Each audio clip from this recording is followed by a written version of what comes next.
He didn't know her name. He didn't know her tribe or her trouble. All he knew was that she was running and the men behind her were not. Caleb Dunmore set down his wire cutter, looked at the 8 riders cresting his ridge, and walked into the road between them and her. A man like him had already buried enough people he'd failed to protect. He wasn't going to bury one more. If you've ever stood up when it cost you everything, this story is yours. Subscribe and drop your city in the comments. Let me see how far this reaches. Caleb Dunmore had not spoken to another living soul in 11 days. That was how he preferred it. He had 40 acres of well that still ran clean, a horse named Copper, and a conscience that had mostly learned to leave him alone at night. He did not need neighbors. He did not need conversation. He did not need anything from the town of Redstone, and Redstone had made it abundantly clear over 3 years that it felt precisely the same way about him. He was cutting fence wire on the north boundary when she came out of the brush. She was young, maybe 19, maybe younger, and she was running the way people run when they've been running for a long time, and their body has already decided to quit, but their mind refuses to hear it. Her feet barely cleared the ground. Her arms weren't pumping. She was moving forward on will alone, and that will was almost gone. She saw him. She did not slow down. She ran straight toward him, and that told him everything he needed to know. Whatever was behind her was worse than a strange man with a wire cutter.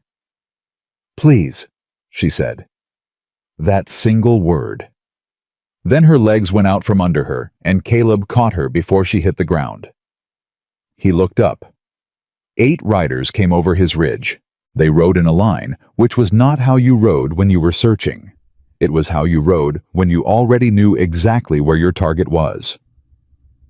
The man at the front wore a gray duster despite the summer heat and carried a rifle across his saddle like it was a part of his arm. Caleb set the girl on her feet. She grabbed his forearm with both hands and stayed upright that way, her breathing hard against his shoulder. "Step back from her," the man in gray called out. Caleb didn't step anywhere. "Step back from her, old man. That woman is a thief and a trespasser, and she's coming with us under lawful authority." Caleb looked at the man. Then he looked at the girl. Up close, he could see a cut along her jaw, dried blood at her hairline, and the particular look in a person's eyes when they've been running scared for more than just a few hours. "She's on my land," Caleb said. "She was on your land," the man said. "Now she's in lawful custody. I don't see a badge." "You don't need to see a badge. I have a warrant from the territorial court." "Show it." The man reached inside his duster and held up a folded paper. He didn't bring it any closer. Caleb had been around long enough to know that a paper waved from 30 yards wasn't meant to be read. It was meant to look official enough to make a man stop asking questions. "Bring it here," Caleb said. Something shifted in the man's face. He was used to paper being enough. "Sir, I am asking you one final time." "And I'm asking you one final time," Caleb said.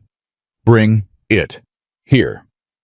The man in gray looked left and right at his riders. Then he nudged his horse forward and held the document out at arm's length. Caleb took it. He unfolded it deliberately, the way a man unfolds something when he wants the other person to understand he is going to read every single word. It was a warrant, all right. Territorial court signed by a judge named Hollis, a name Caleb had never heard in his life, charging one Naya of the San Carlos Apache Reservation with theft of territorial property and assault on a government surveyor. He read it twice. Then he folded it back up and held it out to the man. "This is a territorial court warrant," he said. "This isn't territorial land. This is my land. Deeded and registered in Pima County, 1881. Your paper doesn't reach here. The warrant authorizes arrest on territorial land. She is standing on my land. You want her come back with a county warrant, or come back with the county sheriff." He held the paper out until the man took it. Either way, not today. The silence after that had weight to it, like a held breath. The girl Naya was still holding his arm. Her grip had eased slightly, like she hadn't expected this. Like she hadn't expected anyone in the world to say that. The man in gray leaned forward in his saddle. His voice dropped just enough to sound like something more than a warning. "You are making a significant mistake," he said. Probably, Caleb said. I make them regularly. She's still not going with you today. The riders held position on his ridge for nearly an hour after that. He could hear them moving, hear the low sound of voices conferring. He took the girl inside his house and put her at the kitchen table and brought water and a clean cloth for the cut on her jaw. She watched him work, the way a person watches something they don't fully trust yet, not with fear, but with complete measuring attention. You don't have to do that, she said. You're bleeding on my floor. I can go. They're still up on that ridge. He sat across from her. Tell me what they actually want. She was quiet. I ran. I can see that. I'm asking why. Another pause. She looked at her hands flat on the table. Then she said, My father's land. The reservation boundary. They moved the survey markers. Caleb said nothing. He kept his face still and let her talk. They moved them 12 miles west.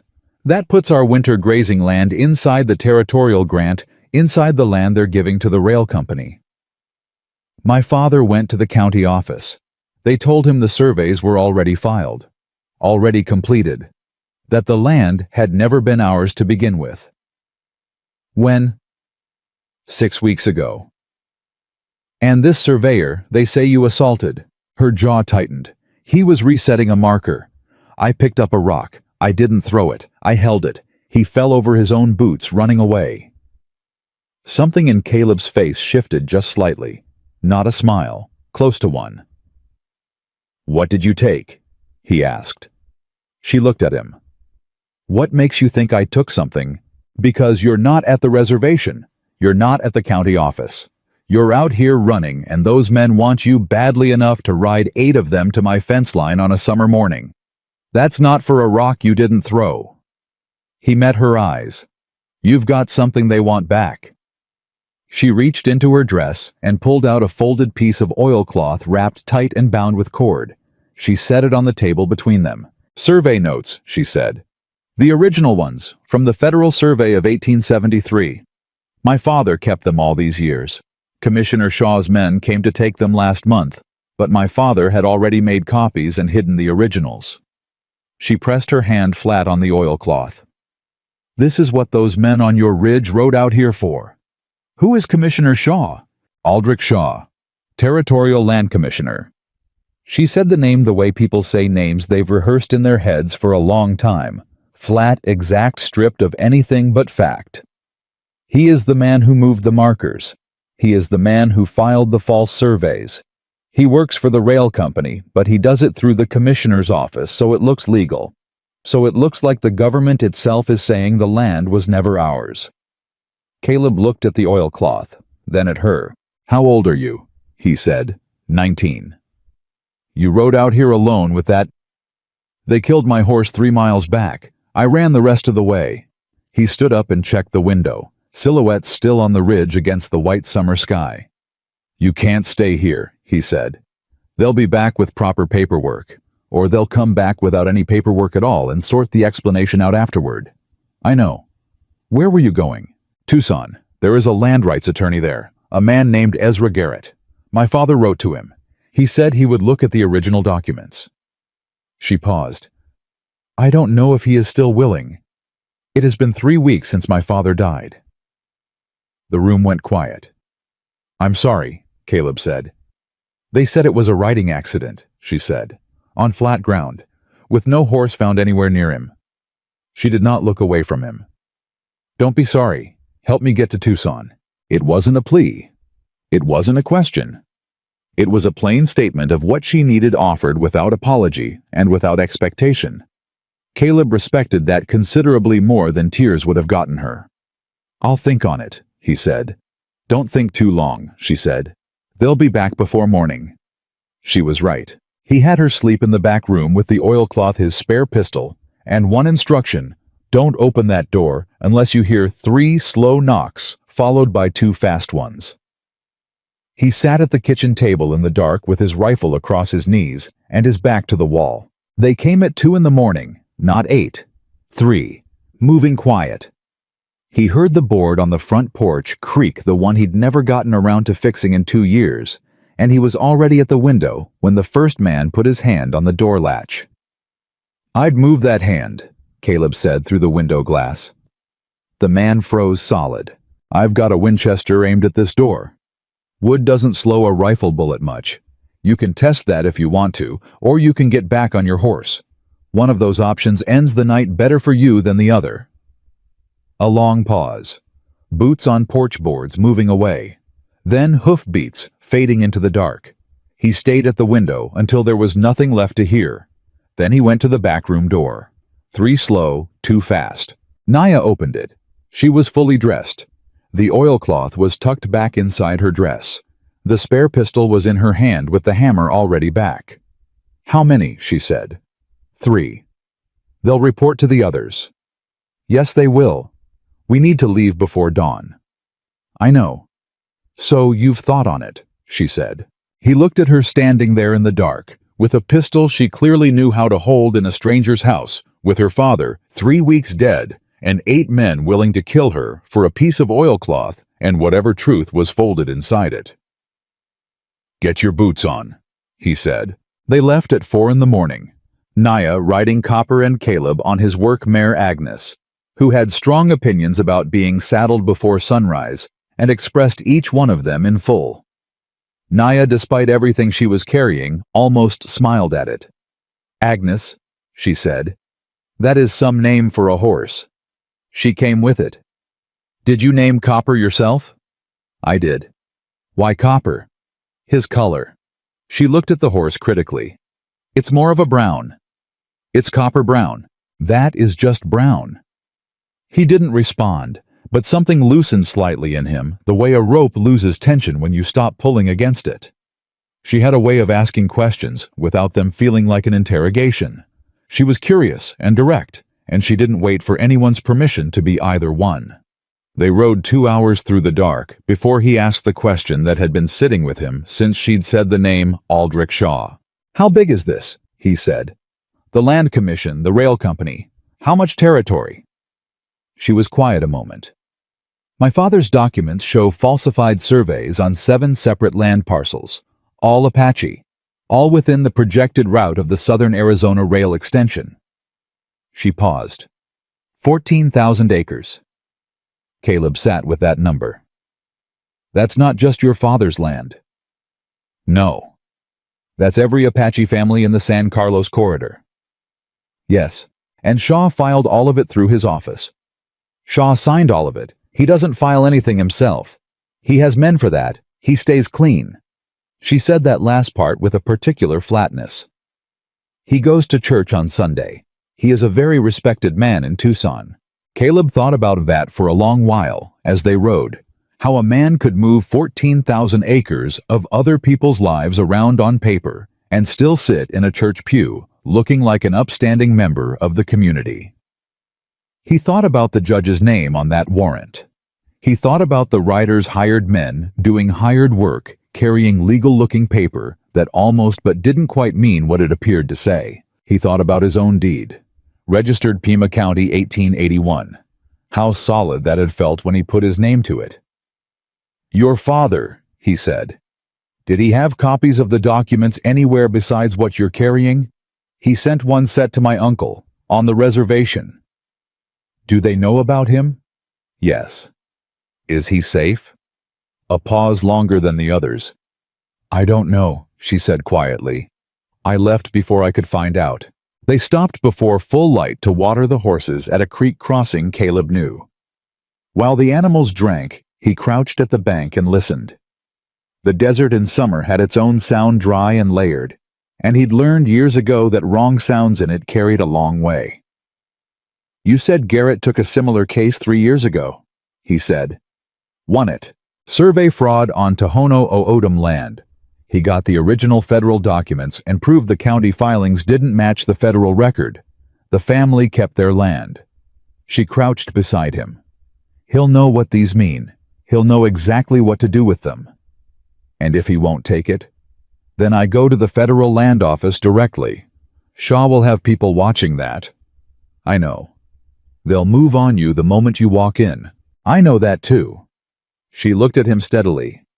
Are you trying to talk me out of going? No, he said. I'm trying to understand what we're walking into. She looked at him for a moment. Something moved in her expression, not quite trust, but something at its outer edge. My father used to say that knowing the full size of a problem doesn't make it smaller, she said. It just makes you honest about what it costs. Caleb stood up. He sounds like he was a smart man. He was the smartest man I ever knew, she said. No performance around it, just fact. They kept moving. They were 2 hours from the Redstone-Tucson road when Caleb pulled Agnes to a stop and held up his hand. Naya stopped Copper without being told, and they both went still together, the way people go still, when stillness is the only thing between them and something bad. 5 riders, moving south on a parallel track. Close enough to hear the creak of saddle leather on the quiet summer air. They got ahead of us, Caleb said quietly. They know the roads, she said. They expected I'd go cross-country. They'll have the roads covered in both directions. How many ways do you think Shaw authorized? Enough, she said simply. He thought for a moment. There's an old trade route. Goes through the canyon country south of here, comes out above Tucson. Takes longer but stays off every road. She looked at him. You know the old routes. My wife knew them, he said. She used to ride them in summer. He stopped. Before. He didn't explain what before meant. She didn't ask him to. Can you find it from here? She said. I can find it. She nodded once, and that was all the conversation either of them needed on the matter. They turned west and let the riders move past unseen. When the sound faded completely, they pushed on. The sun was full up, and the heat came down like something deliberate and personal. Caleb's shirt was soaked through by mid-morning. He'd given her his hat before they left the ranch. She'd tried to return it twice. He'd refused twice. Third time she tried, he said, "You keep arguing about the hat and we'll be standing here when they come back." She put it on and stopped arguing. Around midday, resting in the shade of a canyon wall with the horses breathing beside them, she asked him something she'd been holding since before dawn. "Why did you stop them?" she said. "Yesterday. The first time. Why did you put yourself between 8 armed men and someone you had never met?" He took his time with it. They didn't have the right paper. That is not a reason to step in front of 8 rifles. Maybe not. So what is? He looked out at the canyon, the red rock, the heat shimmer over the flats below. "I've let things go before," he said. "When I told myself it wasn't my problem. When I told myself there was nothing I could do that would matter." He went quiet for a moment. "I've buried people I could have helped. I don't want any more of those." The silence after that was the kind that isn't empty, the kind that's full of something real. "My father died because no one helped him," she said. "Not because no one could, because no one did." "I know," Caleb said. "So you understand why I intend to finish this, whether you ride with me or not." "I understand that just fine," he said.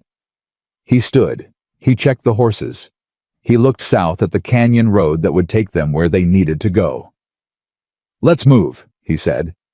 "We've got a long stretch before dark." They rode in the canyon's deep shadow where the summer heat couldn't fully reach them. Naya kept one hand over the oilcloth inside her dress and rode with the other. Caleb rode beside her and said very little, and she didn't need him to. But once, late in the afternoon, when the canyon walls opened wide, and the whole of the southern territory lay ahead of them, red and gold and impossibly vast. Under the white summer sky, she said something that she said the same way she said everything quietly and meaning every word of it. "They think we are easy to take from," she said, "because we have been taken from before." Caleb looked at the land spread out ahead. "They're wrong," he said, and they rode on into it. They were 3 hours into canyon country when they found the man. He was on his knees beside a dry wash, one hand pressed against his side, his breath coming in the shallow, controlled way that told you a man was working very hard to hide exactly how bad things were. He was Apache, 20, maybe 22. And when Naya saw him, she pulled Copper up so hard the horse protested and she was off the saddle before Caleb had time to ask a single question. "Kisto," she said. She was beside him, her hands on his face. "Kisto, what happened?" The young man looked at her with the particular relief of someone who has been holding on for the sole purpose of delivering a message. "They came to the reservation," he said, 2 days ago. "Shaw's men. 12 of them, with a deputy from Redstone and papers from the county court." He paused to breathe. "They took your uncle's family, said your uncle was concealing stolen property. They took everything from the house, Naya. Everything." "The copies," she said. "The documents my father sent him. They found them." She sat back on her heels. Her hand stayed on his arm. "They shot him," Kisto said. "Your uncle. He wouldn't let them inside without the papers being read aloud first. He stood in his doorway and said they had to read him every single word." He swallowed. "So they shot him in the doorway. Then they read the papers to his wife." The canyon held its silence like it was holding its breath. Caleb got down from Agnes and crouched beside the young man and looked at the wound without touching it yet. Rifle shot high on the left side. 2 days on horseback with that in him meant either extraordinary will or extraordinary desperation. Looking at Kisto's face, he figured it was most likely both. "How are you still riding?" Caleb said. "I started," Kisto said, "and I did not stop." He looked at Naya. "Your uncle is alive, barely. His wife told me to find you.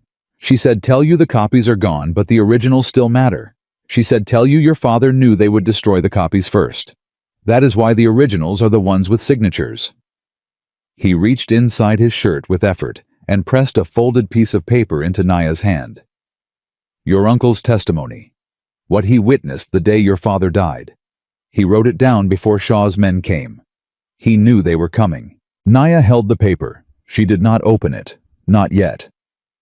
"Can you ride?" Caleb asked. "I've been riding." "I mean today. An hour. 2 hours." Kisto looked at him directly. "Who are you?" "Man whose land she landed on yesterday."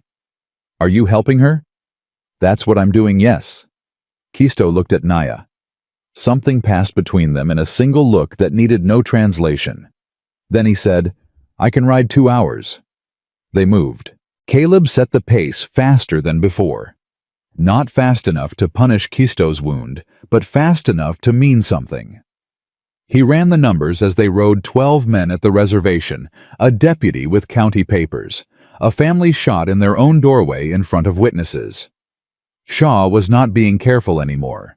Careful men did not shoot people in doorways with an audience. Shaw was operating at a different speed now, which meant something had changed. Either the rail deal timeline had compressed, or someone else was getting close to the truth, or both. He did not like any of those possibilities. "Tell me about the surveyor," he said to Naya. "Pruitt." "What about him?" "Is he still alive?" She glanced at him. "He was alive when I ran." "Because I need to understand what they have on you. A warrant for theft and assault is one thing. Those are charges a good attorney can dismantle in court. But if they change the charge—" "They won't change the charge," she said. "They shot your uncle in his doorway in front of his family," Caleb said. "They're not managing this quietly anymore. They'll change whatever they need to change to get what they want." She didn't answer, and in that pause he understood she already knew this. She'd known it and said nothing, because she needed him moving, not standing still, calculating odds. "If they change it," she said finally, "I need to be in Tucson before they do." "How far ahead of them are we?" "Not far enough," Kisto said from behind them. That ended the conversation. They stopped twice in the following 2 hours, once to redress Kisto's wound with cloth cut from the saddle blanket, once to hold completely still when Caleb raised his hand and listened for 3 long minutes to nothing that turned out to be nothing. They kept moving. When they stopped the second time, Naya opened her uncle's letter. She read it standing, the paper held flat against the wind. Her face did not change while she read. Not a flicker.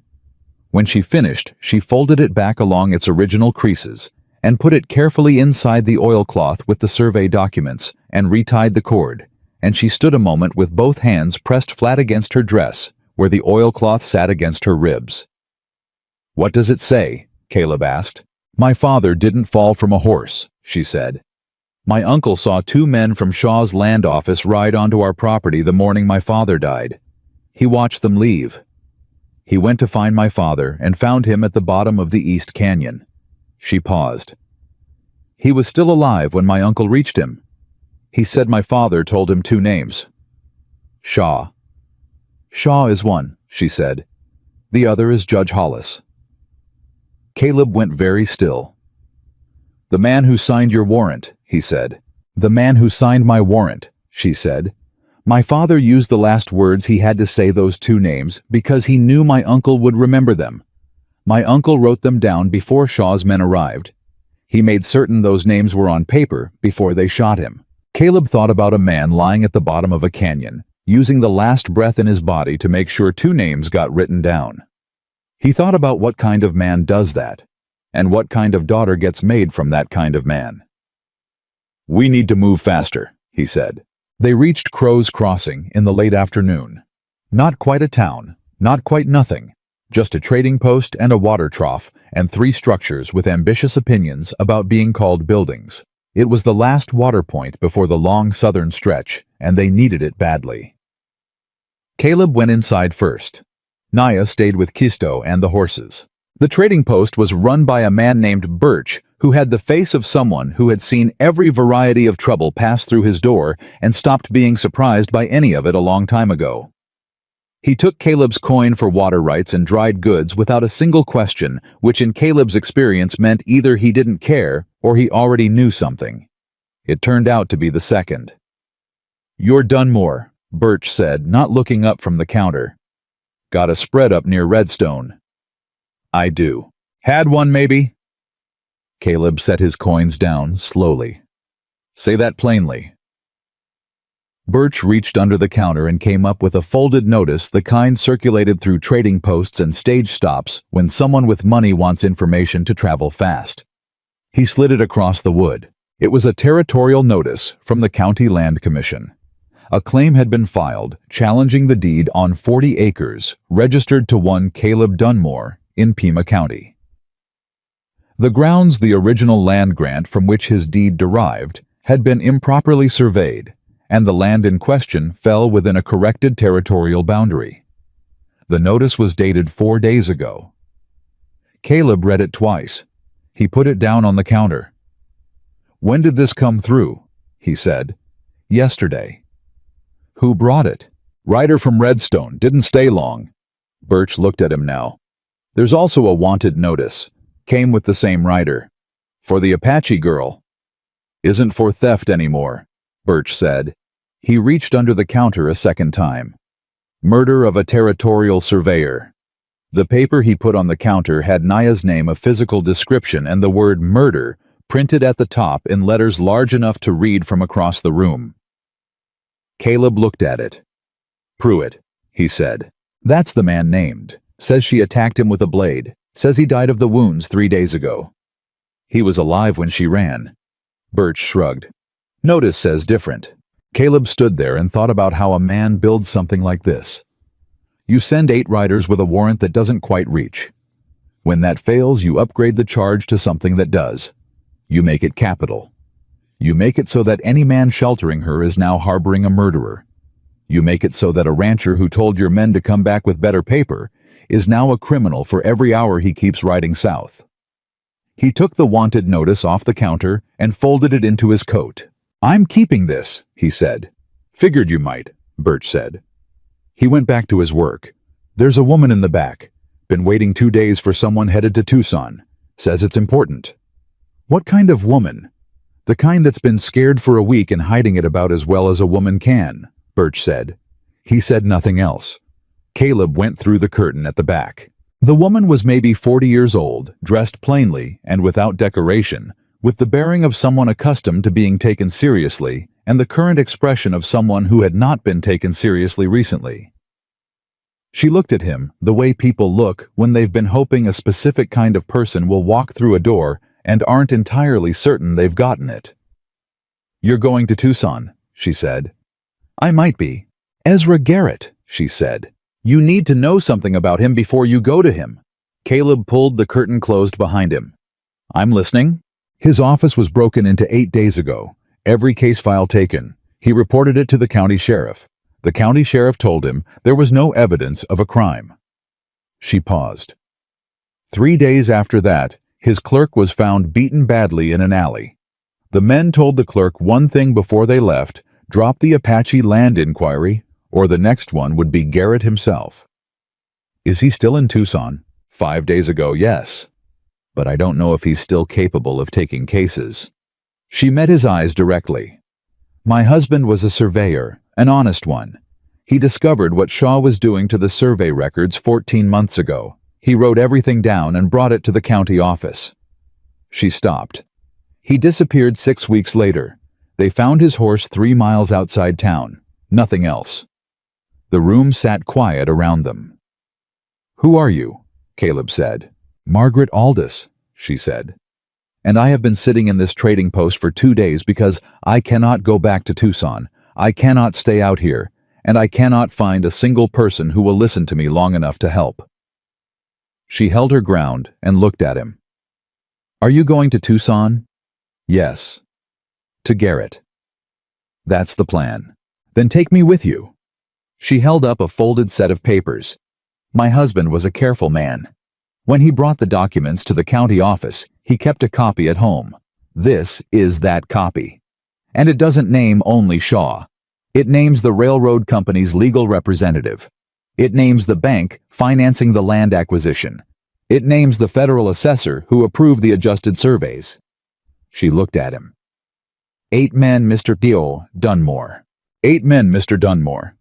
And Aldrich Shaw is only the second most important name on the list. Caleb looked at the papers in her hand for a long moment. Then he said the only thing worth saying. "How fast can you ride?" He brought her out the back of the trading post to where Naya and Kisto waited with the horses. Naya looked at the woman, then at Caleb, and said nothing, which was how Naya asked a question. "Her husband was one of Shaw's victims," Caleb said. "She has documents that support what you're carrying." Naya looked at the woman. "What is your name?" "Margaret Aldis." "Your husband surveyed land near San Carlos, the north corridor of the reservation boundary, spring of 1882. Margaret Aldis looked at her carefully. What he found and what was filed were 2 completely different things. The man who changed the records was Aldrich Shaw. Your land was among the parcels falsified. She paused. "I am sorry. I wish he had spoken sooner. I wish I could give you a good reason why he waited." Naya was quiet a moment. Then she said, "He spoke in the end." "Yes," Margaret said. "He did." Something between them settled. Then not warmth yet, but the kind of recognition that forms between people who have been carrying the same weight from different directions for too long. They moved south again, 4 people on 3 horses, which meant rotating and slower going, the summer heat pressing down on everything. They had ridden 40 minutes when the trouble found them anyway. It came from the east. 2 riders moving at a cut angle, a line too purposeful to be coincidence. Someone at Crow's Crossing had sent word the moment Caleb turned his back, or they'd been tracked from the canyon, or both. "Don't run," Caleb said quietly. "Running tells them what we are." "We're already what we are," Naya said. "They don't know that yet. Ride easy. Don't look back." They rode easy. Caleb kept his hand near his rifle, but nowhere close enough to be seen reaching for it, and he counted by sound as the 2 riders closed the distance behind them. "Hey," one called out. "You there, hold up." Caleb turned at a natural pace. The way a man turns when someone calls out on the road. 2 men. Not Shaw's hired riders. Different faces, different horses. These wore deputy stars on their coats, which was different, which was worse. "Afternoon," Caleb said. "You come through Crow's Crossing," the first deputy said. "Watered our horses there. You see a group pass through Apache woman man with a wound on him, possibly a white woman traveling with them." Caleb looked at him with the flat, direct expression of a man who has been asked a question and is weighing whether it deserves an answer. "I see a lot of things on the road," he said. "I don't keep a register." The deputy's eyes moved past him, to Naya, to Kisto, to Margaret, back to Naya. "That Indian girl," he started. "My hired hand," Caleb said. "She looks like the description on a... She looks like she's been riding all day in this heat, which she has." He looked at the man without blinking. "Is there a law I'm violating, deputy? Because if there isn't, we've got ground to cover." The deputy reached toward his coat, and Naya did something Caleb would not forget for the rest of his life. She looked at that deputy with the complete studied neutrality of a person who had decided she was invisible and intended to stay that way. No fear, no defiance, nothing that could be grabbed onto. She looked like exactly what he'd said, a hired hand, bone-tired, waiting for someone else to finish talking. The deputy's hand moved toward his coat pocket. "I believe that will be all, gentlemen," Margaret Aldous said pleasantly from behind Caleb. Both deputies looked at her. "My name is Margaret Aldous. My late husband was Roger Aldous, county surveyor, well known to the Land Commission office. I have business in Tucson with Ezra Garrett's law office, and this man has been kind enough to escort me." She smiled with the particular warmth of a woman who knows precisely how useful being underestimated can be. "If you have a concern about any member of his party, I would suggest you bring it to Mr. Garrett directly. He takes documentation very seriously, as do I." The two deputies looked at each other. The first one pulled his hand out of his coat pocket. Empty. "Safe travels, ma'am," he said. They rode on without another word. They waited until the deputies were out of earshot before anyone spoke, and then it was Kisto who said with the frank economy of someone who didn't use words carelessly, "She is useful." "My mother always said a woman with a name is harder to dismiss than a warrant," Margaret said. Naya looked at her. "Your mother was right. They made camp that night in a stretch of canyon where the walls held the day's heat after the sun was down." Kisto was worse the wound doing what wounds did when pushed past what they could handle, and Caleb worked on him in the dark with what he had, which was not enough, but was all that was available. While he worked, Margaret and Naya sat nearby and talked quietly enough that he wasn't meant to hear, which meant he heard every word. "How long did your father know about the surveys?" Margaret asked. "From the beginning," Naya said. "He kept the originals because he did not trust anyone else to hold what was his. He said a paper that tells you what belongs to you should be kept in your own house, not trusted to someone else's office." "Roger used to say the same thing," Margaret said quietly. "He said the truth in a document is only as safe as the people holding it. That is why they came for all of it. The reservation copies, the county copies. They wanted nothing left that could speak." She paused. "They did not know about me." "What do you mean?" "My father taught me to read surveys myself when I was 12. He sat with me every night for 2 months until I could read every symbol, every notation, every number on a field map." Her hand moved to the oilcloth against her ribs without her seeming to notice it. "He said, if something happens to me, I need you to be able to say what these documents mean. Not only that you have them, but what they mean." She paused. "I can read every page inside this cloth.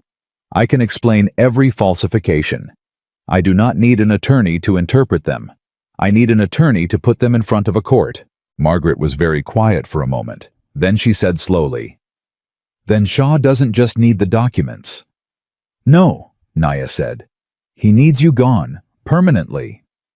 "Yes." The silence that settled over the camp after that had a particular weight to it, heavy and specific and impossible to pretend away. Caleb finished with Kisto and said nothing, but he kept every word. He took first watch. He sat in the dark and he thought about his challenged deed and about a judge who signed warrants and presided over a church on Sundays and about a land commissioner who operated through paperwork instead of violence, because paperwork was cleaner and harder to argue against, and he thought about a 19-year-old girl who could read a survey map the way most people could barely read a broadside, who carried her father's last testimony pressed against her ribs, who was now wanted for murder in a killing that hadn't happened. Around midnight, Naya came and sat beside him. She said nothing for a while. The stars above the canyon were the crowded summer stars, white and indifferent. "Your land," she said. "They filed against your deed." "Yes. Because you stepped in for me. Because I stepped in. And because my land likely sits on a corridor they want. And because I was a loose end that was easy to file against while they were already filing papers." He looked at the dark canyon wall. "Either way, it's done. You could still go back," she said. "Tell them I threatened you, that you had no choice. They would probably believe it." "I'd have trouble saying it with a straight face," he said. "Caleb." It was the first time she'd used his name. He noticed. "You didn't know what you were stepping into when you stepped," she said. "That was your choice to make then. This is a different choice now that you know. I want you to understand that." He looked at her. "You think I'm reconsidering? I think you should be allowed to," she said. "That's not the same thing."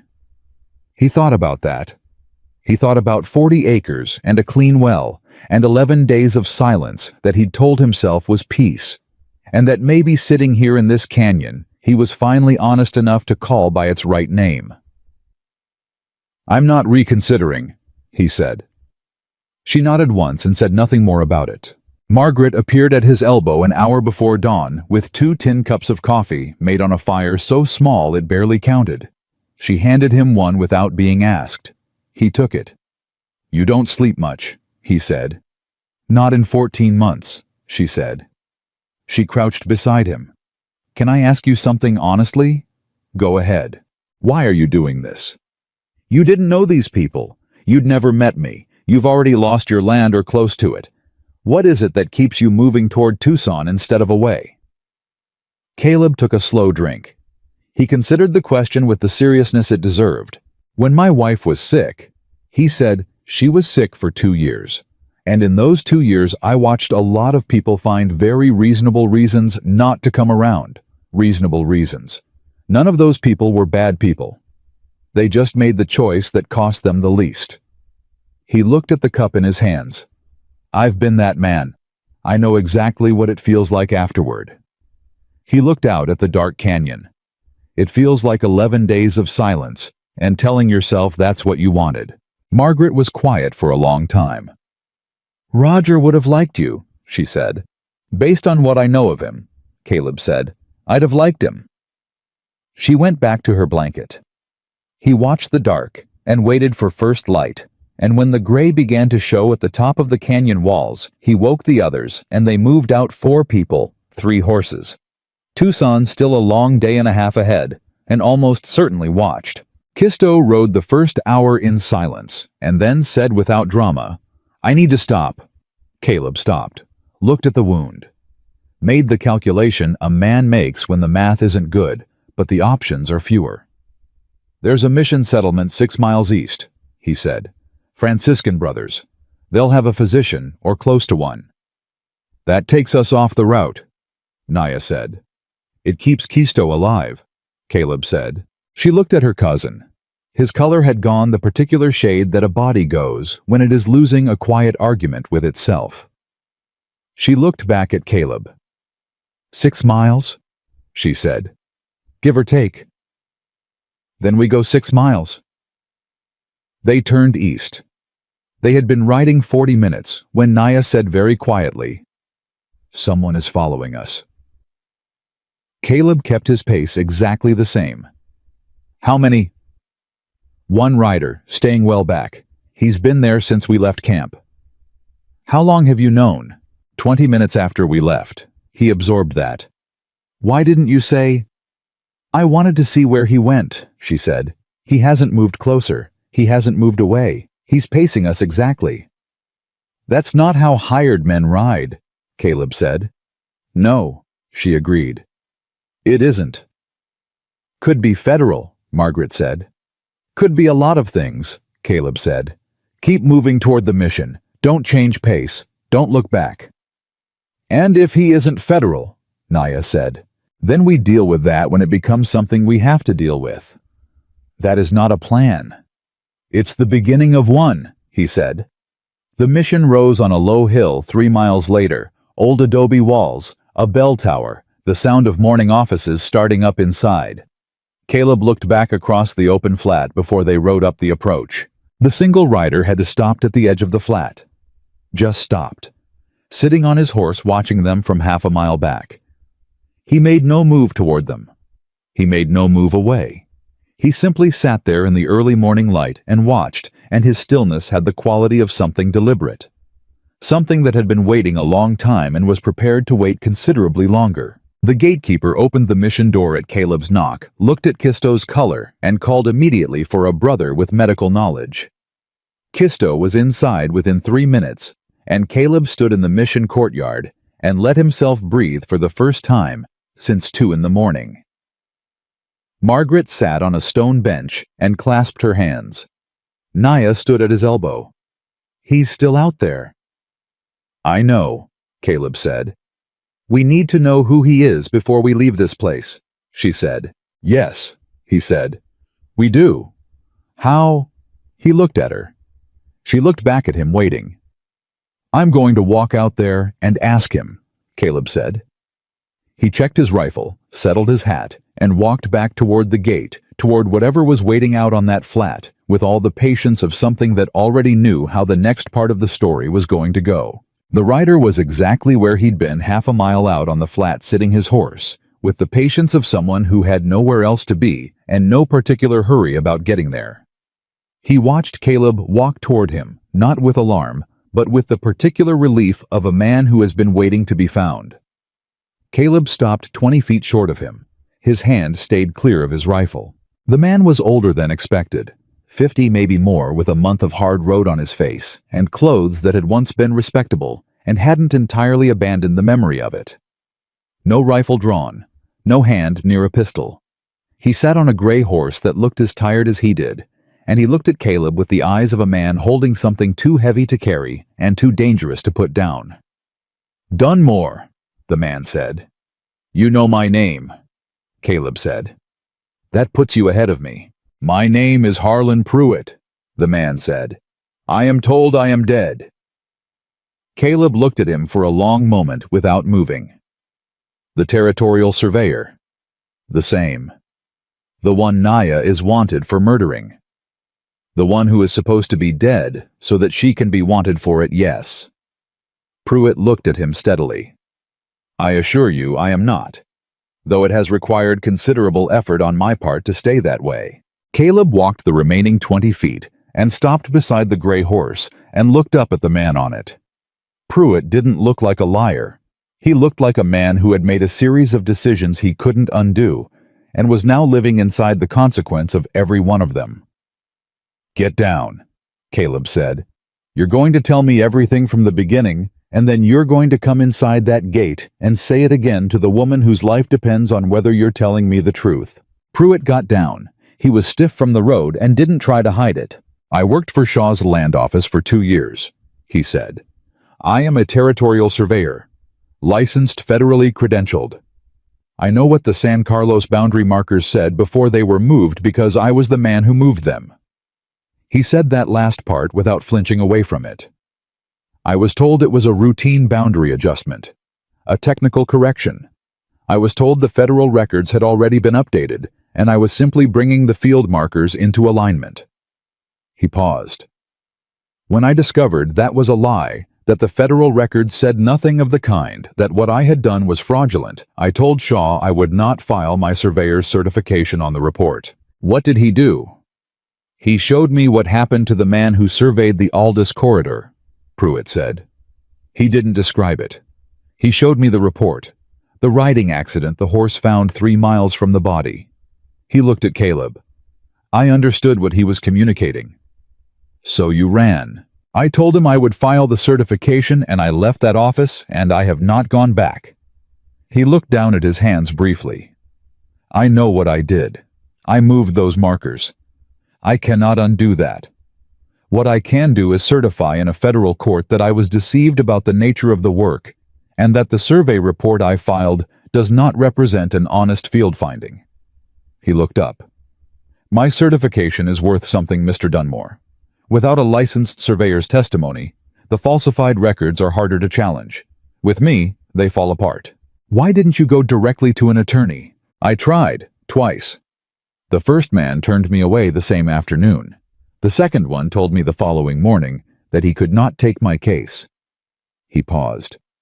I found out later that both of them had received visits from men they described as representatives of the Territorial Land Commission. He met Caleb's eyes. I have been behind you since Crow's Crossing. I saw you stand down the deputies on the road. I needed to see what kind of man you were before I trusted you with this. Caleb looked at him, decided. Come inside, he said. Naya was in the mission courtyard when Caleb came through the gate with Pruitt behind him, and she saw the man's face and went very still. Not afraid. Still in the specific way a person goes still when they are computing something fast and need a moment to finish. You're Pruitt, she said. Yes, ma'am. You moved the markers. Yes. My father lost his land because of what you filed. Yes. He didn't look away from her. I know that. I am not here to ask for your forgiveness. I'm here because without my testimony, everything you're carrying to Tucson is easier to dismiss. With me, it isn't dismissible at all. Naya looked at him for a long moment. The kind of look that takes the full measure of a person and doesn't rush the accounting. You understand what it costs you, she said, to come forward. I understand it better than I'd like to, he said. Then we move together, she said. But understand something clearly. I am not carrying these documents to Tucson for your redemption. I am carrying them for my father. Don't confuse those two things. No, ma'am, Pruitt said. I won't. Margaret had been standing at the edge of the courtyard listening. She looked at Caleb now and said nothing. The look on her face said enough this changed everything, and she knew it as well as he did. Brother Ignacio found Caleb 20 minutes later and delivered the news about Kisto in the plain, direct way that men who work with the sick and the dying learn to speak. The wound had been worse than it looked on the outside. The young man needed 10 days of rest at minimum. He could not ride. He could not be moved. Caleb listened. Then he went to find Naya. She was already at Kisto's side in the small room off the east corridor, where they'd put him on a cot. She was holding his hand and talking to him quietly in their language, and Caleb waited at the doorway until she looked up. I know, she said before he could speak. I heard. We can't wait 10 days. I know that too. Kisto said something to her in Apache. She answered him. Whatever he said made her jaw tighten, and she was quiet for a moment before she said something back that seemed to settle him. He says go, she told Caleb. He says he didn't ride 2 days with a hole in his side so we could sit in a mission waiting for him to get better. He's right, Caleb said. She squeezed her cousin's hand once, stood up, and did not look back from the doorway. Then let's go, she said. They were saddling the horses 20 minutes later when Brother Ignacio came back into the courtyard at a pace that was not quite running, but was clearly trying to be something other than walking. Riders, he said. Coming up the south approach. 5 of them. They were asking at the well about travelers. Caleb looked at Naya. She looked at Margaret. The 3 of them and Pruitt were moving before the brother finished speaking. They went out the north gate on foot, with the horses through the narrow passage between the adobe wall and the storage building and onto the open ground on the far side. And they moved at a pace that was a controlled walk for exactly as long as they could see the mission behind them, and then a hard ride the moment they couldn't. They rode north for a mile before cutting west and then south again the long way around. Adding time, they didn't have to avoid roads that Shaw's men were clearly covering with a method and coordination that suggested someone was directing it from somewhere close. He's in Tucson, Pruitt said when Caleb voiced this. Shaw. He moved there 3 days ago. He's running this himself now. Why personally? Margaret said. Because the railroad's timetable moved up, Pruitt said. The federal land grant approval is scheduled for a hearing in Washington in 18 days. If that hearing proceeds with the current filed surveys, the grant becomes permanent and no territorial court can touch it. The Apache families lose standing entirely. He paused. Everything you're carrying has to reach a federal judge before that hearing, not a territorial judge. Federal. Caleb thought about that. Hollis is territorial. Hollis is Shaw's man. He cannot be the judge on this. Pruitt looked at him. The nearest federal circuit judge with jurisdiction over land grant disputes is in Tucson. His name is Clarence Weir. He is not Shaw's man. I know this because Shaw tried to buy him 2 years ago, and Weir threw his man out of chambers. Then Weir is who we need, Naya said. Weir will hear the case if someone files for an emergency injunction on the land grant hearing, Pruitt said. But someone has to file it, and the filing has to be done by an attorney with federal court standing. Garrett, Margaret said. If Garrett is still practicing, Pruitt said carefully. He was 5 days ago, Margaret said. Whether he's willing is a different question. He'll be willing, Naya said. How do you know? Pruitt asked. She looked at him. Because I am going to walk into his office carrying original federal survey documents that prove the crime, a licensed surveyor who will testify to the falsification, a widow whose murdered husband documented everything, and a rancher whose own land has been fraudulently targeted. She paused. If that is not enough to make a man willing, then he was never a lawyer worth finding. Nobody argued with that. They rode the rest of the afternoon in stretches of silence, broken by necessary talk logistics, timing what Pruitt's federal surveyor credentials would mean to Weir's clerk, where Margaret's documents corroborated Naya's where the gaps were, and how to fill them before they walked into Garrett's office. Caleb listened more than he spoke. He was building a picture in his head, the shape of it, the places where it was still fragile, and the places where it had turned solid, and what he kept coming back to was the 18-day window, and Shaw running his operation from Tucson personally, and what that combination of facts meant for the next 24 hours. It meant Shaw knew exactly what was coming, and he was close enough to stop it. They came into Tucson from the northwest in the last hour of daylight, which was both the best and worst time, light enough to see trouble coming, not enough left to hide in. Caleb kept them off the main streets, through the back ways, the alleys behind the mercantile and the laundry and the feed store, until Pruitt held up a hand and said quietly, Garrett's office is on the next block, east side. The sign in Garrett's window said, closed. Margaret got down from her horse without a word and went around the side of the building. She was gone 4 minutes. When she came back, her face told him something had happened, and not the bad kind. There's a woman in the alley, she said quietly. She works for Garrett. She says he's been operating from his home since the break-in. She says he'll see us, but we have to come now before dark, and we cannot be seen on the main street. They left the horses tied in the alley and went on foot through a series of back passages that Margaret's contact navigated with the certainty of someone who had been planning this route for days. Garrett's house was a modest adobe on a side street. Shutters closed, no lamp in the front window. The contact knocked 3 times, and they were let in through the back by a man who was not what Caleb had pictured. Ezra Garrett was perhaps 60 lean, with the focused look of someone who had been genuinely frightened recently, and was working hard to be something other than that. His hands were steady when he shook Caleb's hand. His eyes went directly to Naya and stayed there. You're the girl on the warrant, he said. I am, she said. And you have the original surveys. I have them. She didn't reach for the oilcloth, not yet. And you, he said to Pruitt. His voice changed. You're Pruitt. Yes, sir. Garrett looked at him for a long assessing moment. You moved the markers. Yes, sir. You filed the certification. Yes, sir. And now you want to undo it.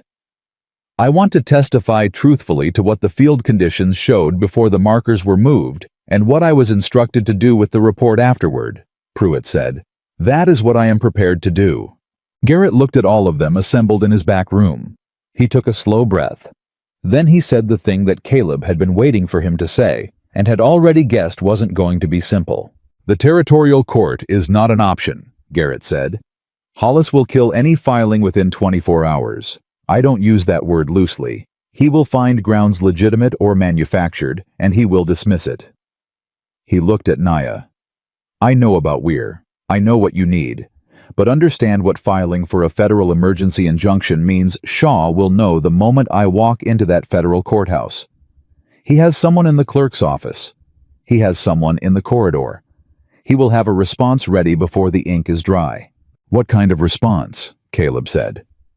Arrest on the murder warrant, Garrett said. The moment you step into a public space in this city where a deputy can reach you, Shaw will make his move. The murder charge is the weapon, Mr. Dunmore. It doesn't have to be true. It only has to be active long enough to have her removed from Tucson before Weir can convene. The room was quiet. How long does it take to file for an emergency injunction? Naya asked. I can have the documents prepared tonight, Garrett said.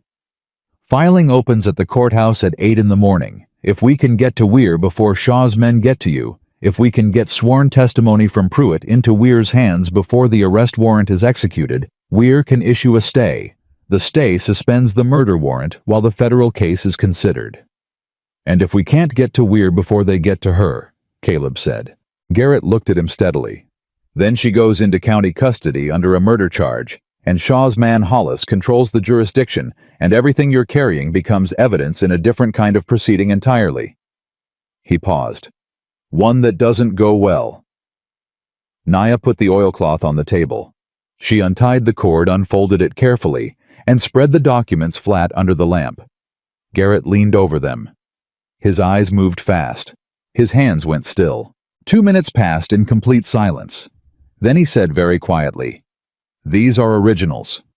Yes. Federal Survey Office stamps, dated 1873. He looked at Pruitt.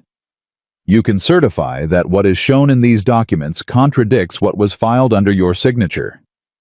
I can certify it in writing tonight and testify to it in person tomorrow morning, Pruitt said. Garrett straightened up. Something in his face had shifted from frightened to something else, something older and more purposeful. Margaret, he said, your husband's account, all of it. She put her papers on the table beside Naya's. Garrett looked at this document spread before him. His lips moved very slightly as he read. Then he said, 8 named individuals, the railroad's legal representative, the federal assessor. He looked up. This is not a local fraud. This is a federal conspiracy to defraud the United States government and the Apache people of territorial land through falsified official filings. He paused. This is the kind of case that ends careers. Several careers. He looked at all of them. And it is the kind of case that creates very desperate men when it gets close to daylight. I know, Caleb said. How many of Shaw's men do you think are in this city tonight? Enough, Garrett said. Shaw himself arrived 3 days ago. He is staying at the Grand Hotel on Commerce Street, which tells you something about how certain he is that this ends in his favor. We have tonight, Naya said. That is what we have. Can you do it? Garrett looked at her. I can have everything prepared and ready to file by 5 in the morning. Do it, she said. Garrett sent his contact for paper and pen and settled at his desk, and the room organized itself around him. Margaret beside him, reading passages from her husband's account, that he needed verbatim Pruitt across from him, dictating the technical specifics of the survey certification, in the careful, exact language of a man who understood that precision was now the only thing between him and a perjury charge. Naya stood at the window with the shutters cracked 2 inches watching the street. Caleb stood beside her. You should rest, he said. Later, she said. Naya.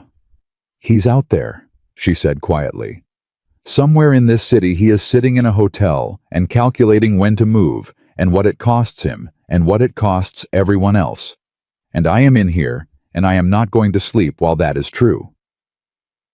You've been running for 2 weeks, he said. My father ran his whole life, she said. He ran from one piece of paper to the next, trying to stay ahead of men who could manufacture legality faster than honest people could document truth. She looked through the crack in the shutters at the dark street. I am not going to run after tonight.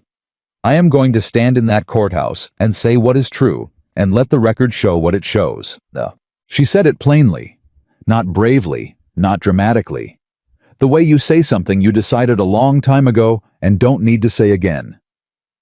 Caleb nodded and said nothing.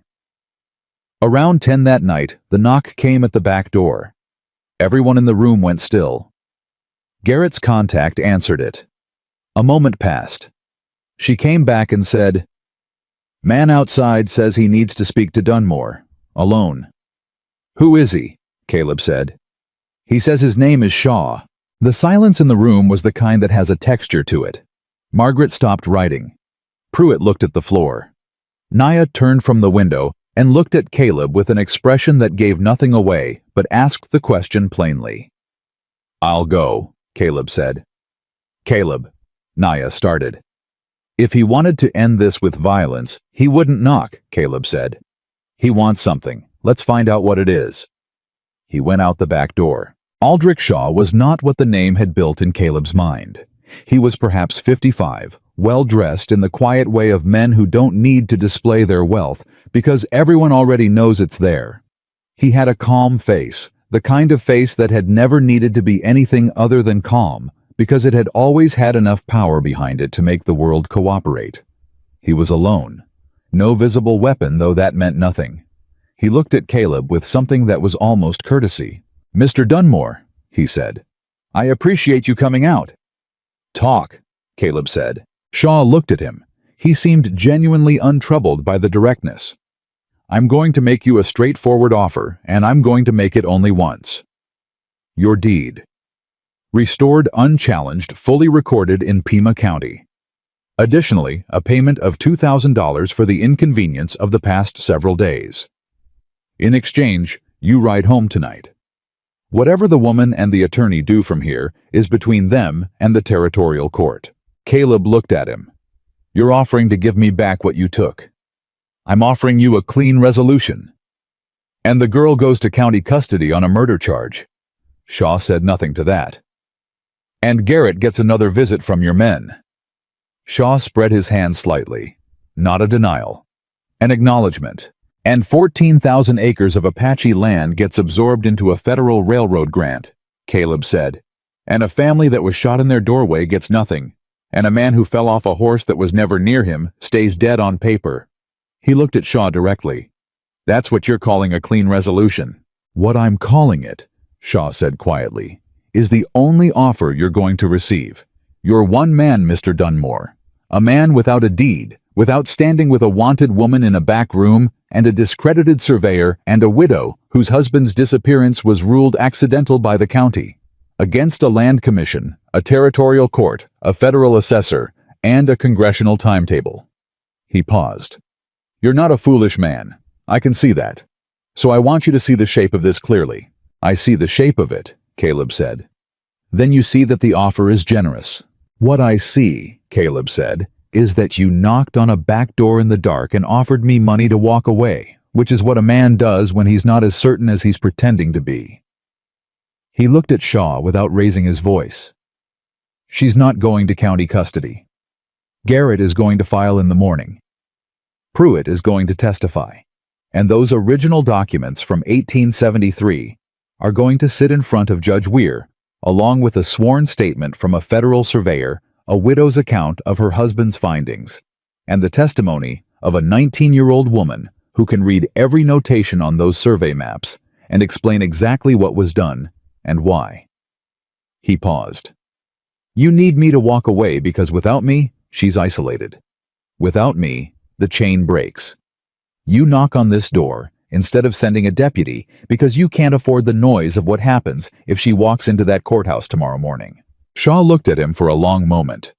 Something moved in his face just slightly. Not anger.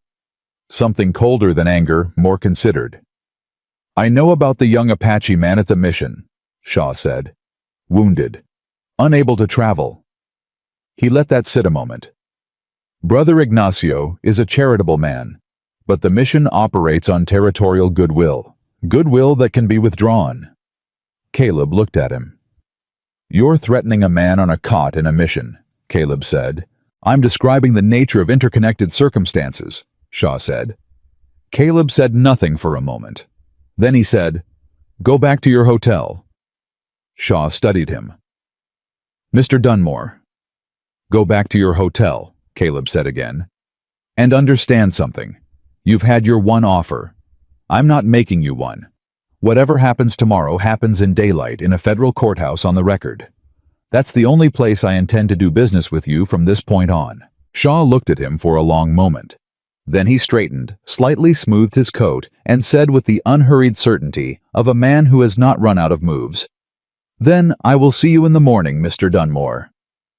He walked away into the dark street, unhurried exactly as he'd come.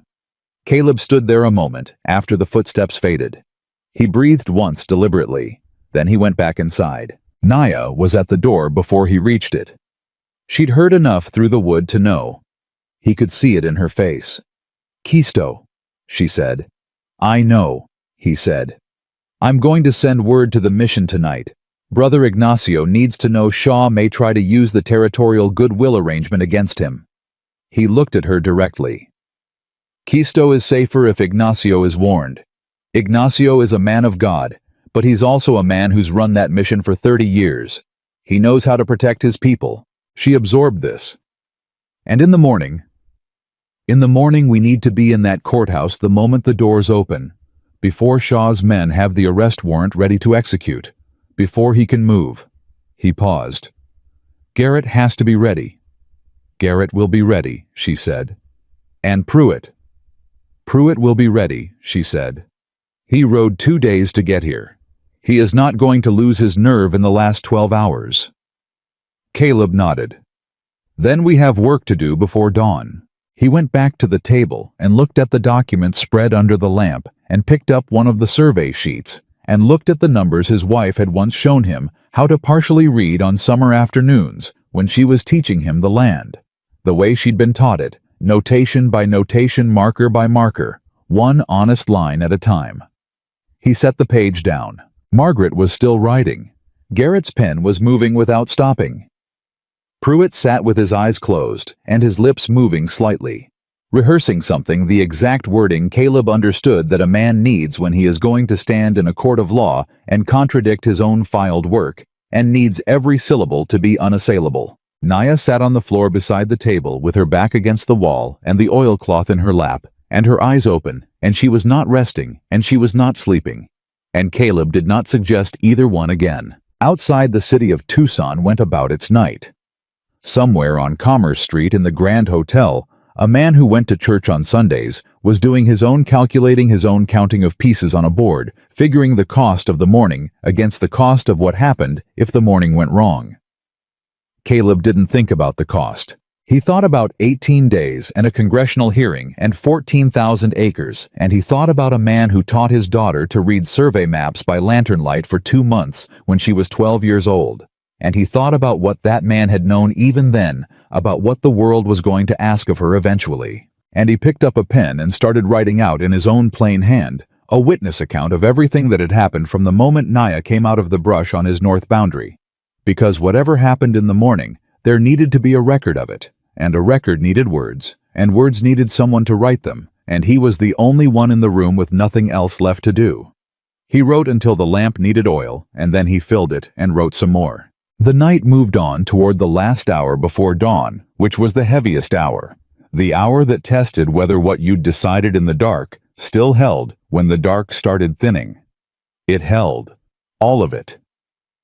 Every person in that room was still at their work when the first gray showed at the edges of the shutters, and Garrett set down his pen and looked at the stack of papers in front of him and said very quietly, "It's ready." Garrett set the stack of papers on the table at first light and looked at all of them, the way a man looks at something he's been building through the night, and is not entirely certain will hold. "Everything is in order," he said. The filing petition, Pruitt's sworn certification, Margaret's submission of her husband's account as corroborating evidence, and the emergency injunction request addressed directly to Judge Weir. He looked at Naya. "Your testimony is the center of it. Everything else builds outward from what you carry and what you can explain." "I know what I can explain," she said. "The courthouse opens at 8. He looked at Caleb. "Shaw's men have been on Commerce Street since before midnight. I had word an hour ago. They're watching the main approach to the federal building. How many? Caleb said.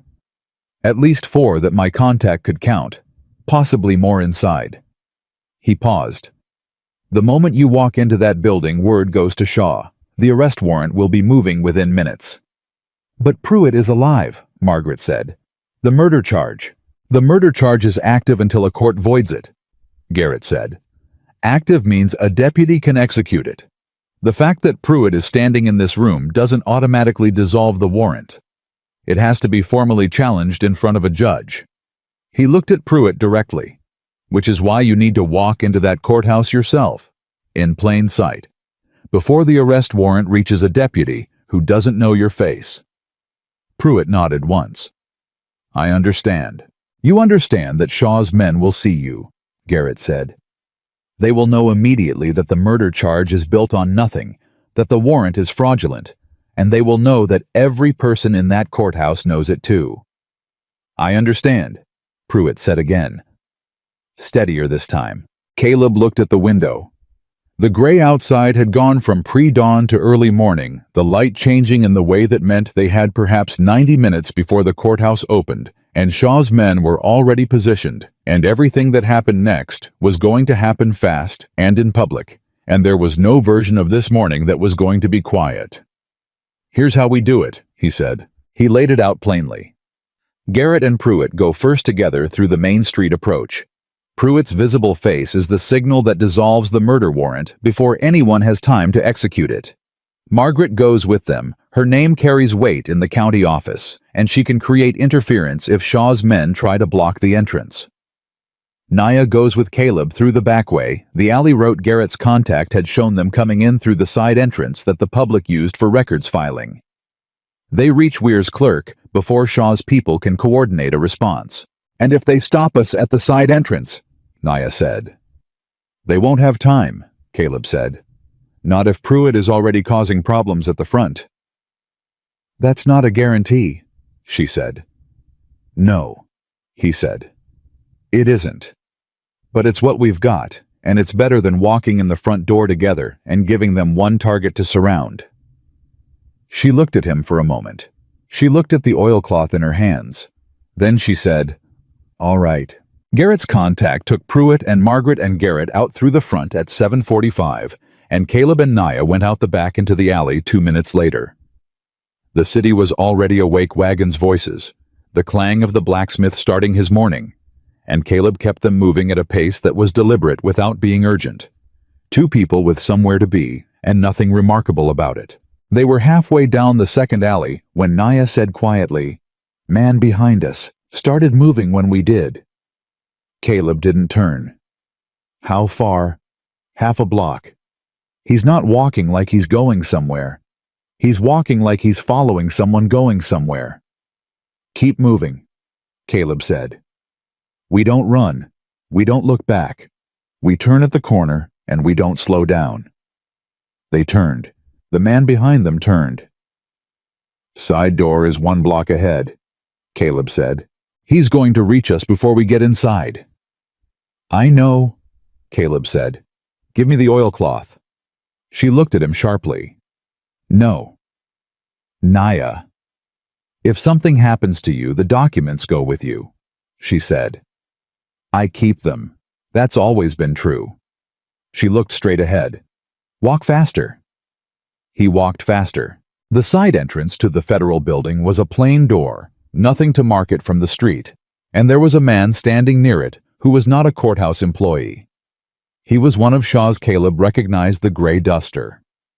Different man from the Ridge, but the same quality of paid certainty in how he stood.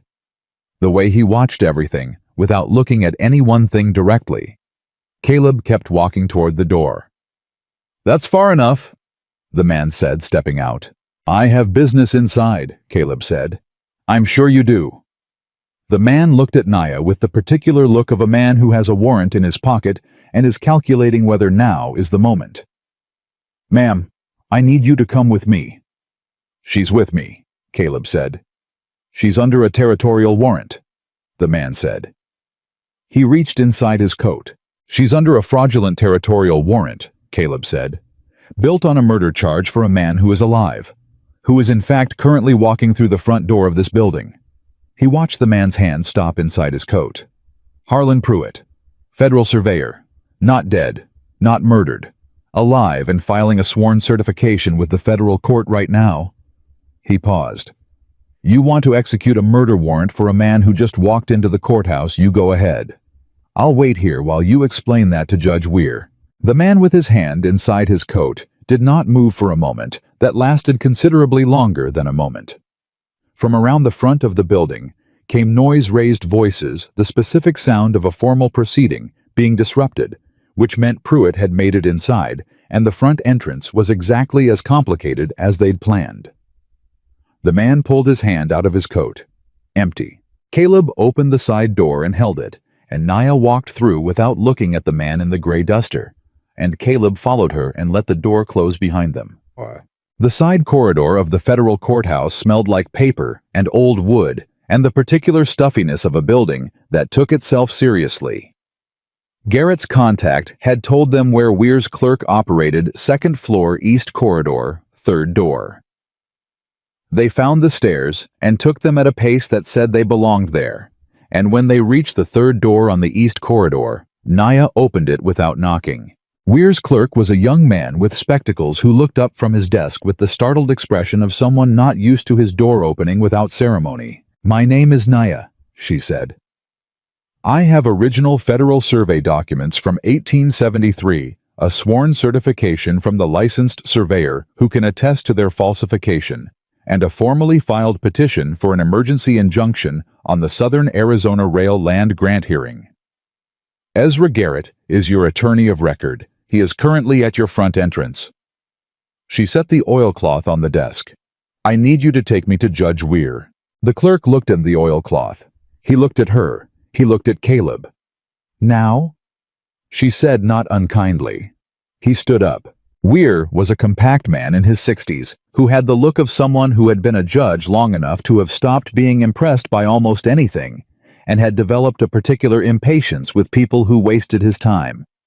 He looked at Garrett's filing, which his clerk had produced from the front desk, where it had been submitted 7 minutes earlier, and he looked at the original survey documents that Naya spread across his conference table, and he looked at Pruitt, who had come up from the front entrance with Margaret and was now standing in Weir's doorway with the expression of a man who has committed to something and intends to see it through. You are Harlan Pruitt, Weir said.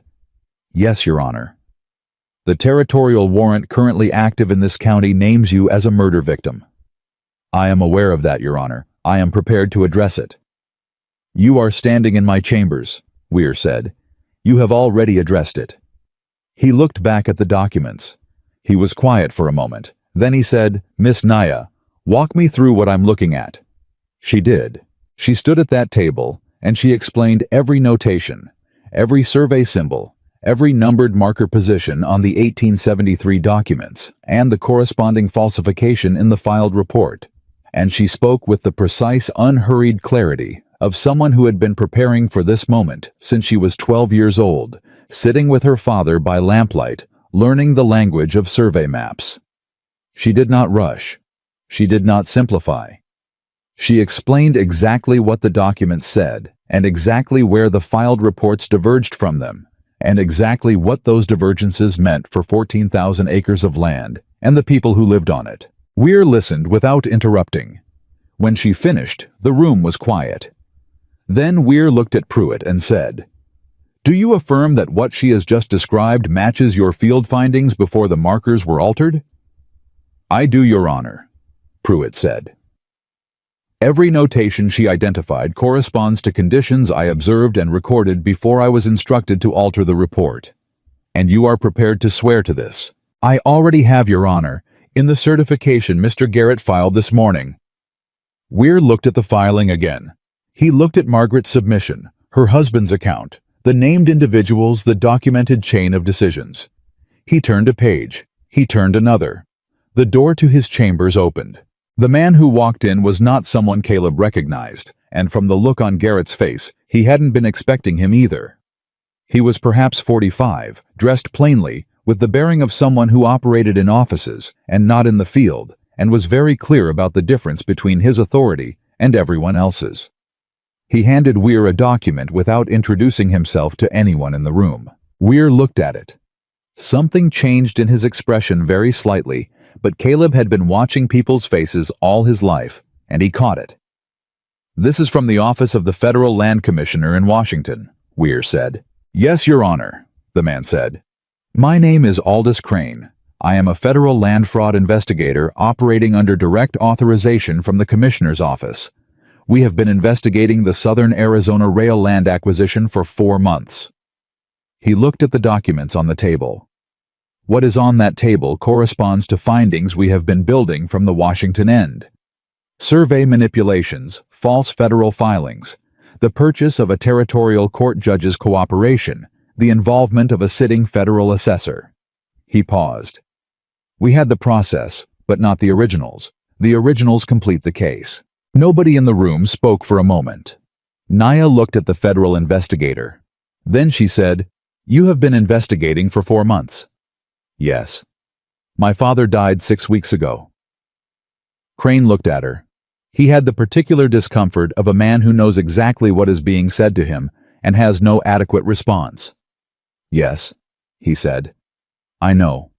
I am sorry." "Were you close?" she asked, not viciously, directly. "We were not close enough," he said. "That is the honest answer." She looked at him for another moment. Then she turned back to Weir. "Your Honor, the injunction." Weir looked at both documents, Garrett's filing and Crane's federal authorization, and then he looked at everyone assembled in his chambers, and he picked up his pen. "Emergency stay granted," he said. "The Southern Arizona Rail Land Grant hearing is suspended pending federal review. The fraudulent territorial warrant against Naya is hereby voided on grounds of false predicate." He wrote as he spoke, each sentence landing on the page with the weight of finality. "I am authorizing a federal inquiry into the conduct of Commissioner Aldrich Shaw, Judge Hollis of the Territorial Court, and all other named individuals in the submitted documentation." He set down his pen. "Mr. Crane, I trust you have the means to take this forward." "Yes, Your Honor," Crane said. "I have federal marshals outside." Weir looked at Garrett. "Counsel, your clients are under federal protection for the duration of this proceeding." He looked at Naya last, and his expression was the expression of a man who had been in this business a long time and still occasionally saw something that reminded him why he'd stayed in it. "Young woman, those documents you carried in here, do you understand what they mean now?" "I understood what they meant when my father taught me to read them," she said. "I am glad someone with authority over the matter finally understands it too." Weir almost smiled. "So am I," he said. Shaw was in the corridor outside Weir's chambers. Caleb did not know how long he'd been there, or how much he'd heard through the door. He was standing with 2 of his men when Crane came out first, and the 2 federal marshals who had been waiting in the stairwell came up behind them, and Shaw looked at all of this with the expression of a man watching a structure he built carefully over several years develop a fundamental crack that he had no way to repair. He did not run. Caleb gave him that. He stood in the corridor and looked at his men, and then looked at the marshals, and then looked at the document Crane held out to him, and he read it with the careful attention of a man who was already calculating every angle of what came next. Then he folded it and handed it back. "I'll need to contact my attorney," he said. "Of course," Crane said. "You'll have the opportunity." Shaw looked past Crane at Naya, who had come out of the chambers behind Caleb. He looked at her for a long moment. Not with anger, with something more complicated than anger, the look of a man who had built his certainty around the assumption that certain people did not have the means to fight back, and was now standing in the evidence that he had been wrong. "Your father was a stubborn man," Shaw said to her. "Yes," she said. "He was. It cost him. It cost him everything," she said. "And it cost you more." She looked at him without blinking. That was his plan all along.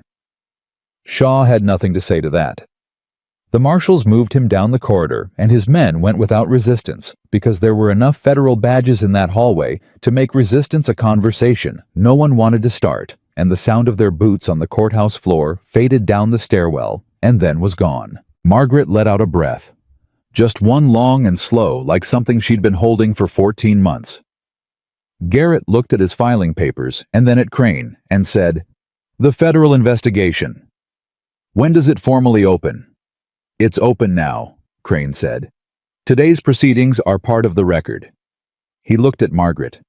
"Mrs. Aldous, your husband's account will be formally entered as evidence in the federal case. His name will be in the record." Margaret pressed her lips together. She nodded once and said nothing. Pruitt stood at the edge of the group looking at his hands, and Caleb looked at him and said nothing either, because there was nothing that needed saying between them right now. The man had done what he'd said he would do. What came after that, the reckoning with what he'd done before, was a longer road and a private one. Caleb went and stood next to Naya.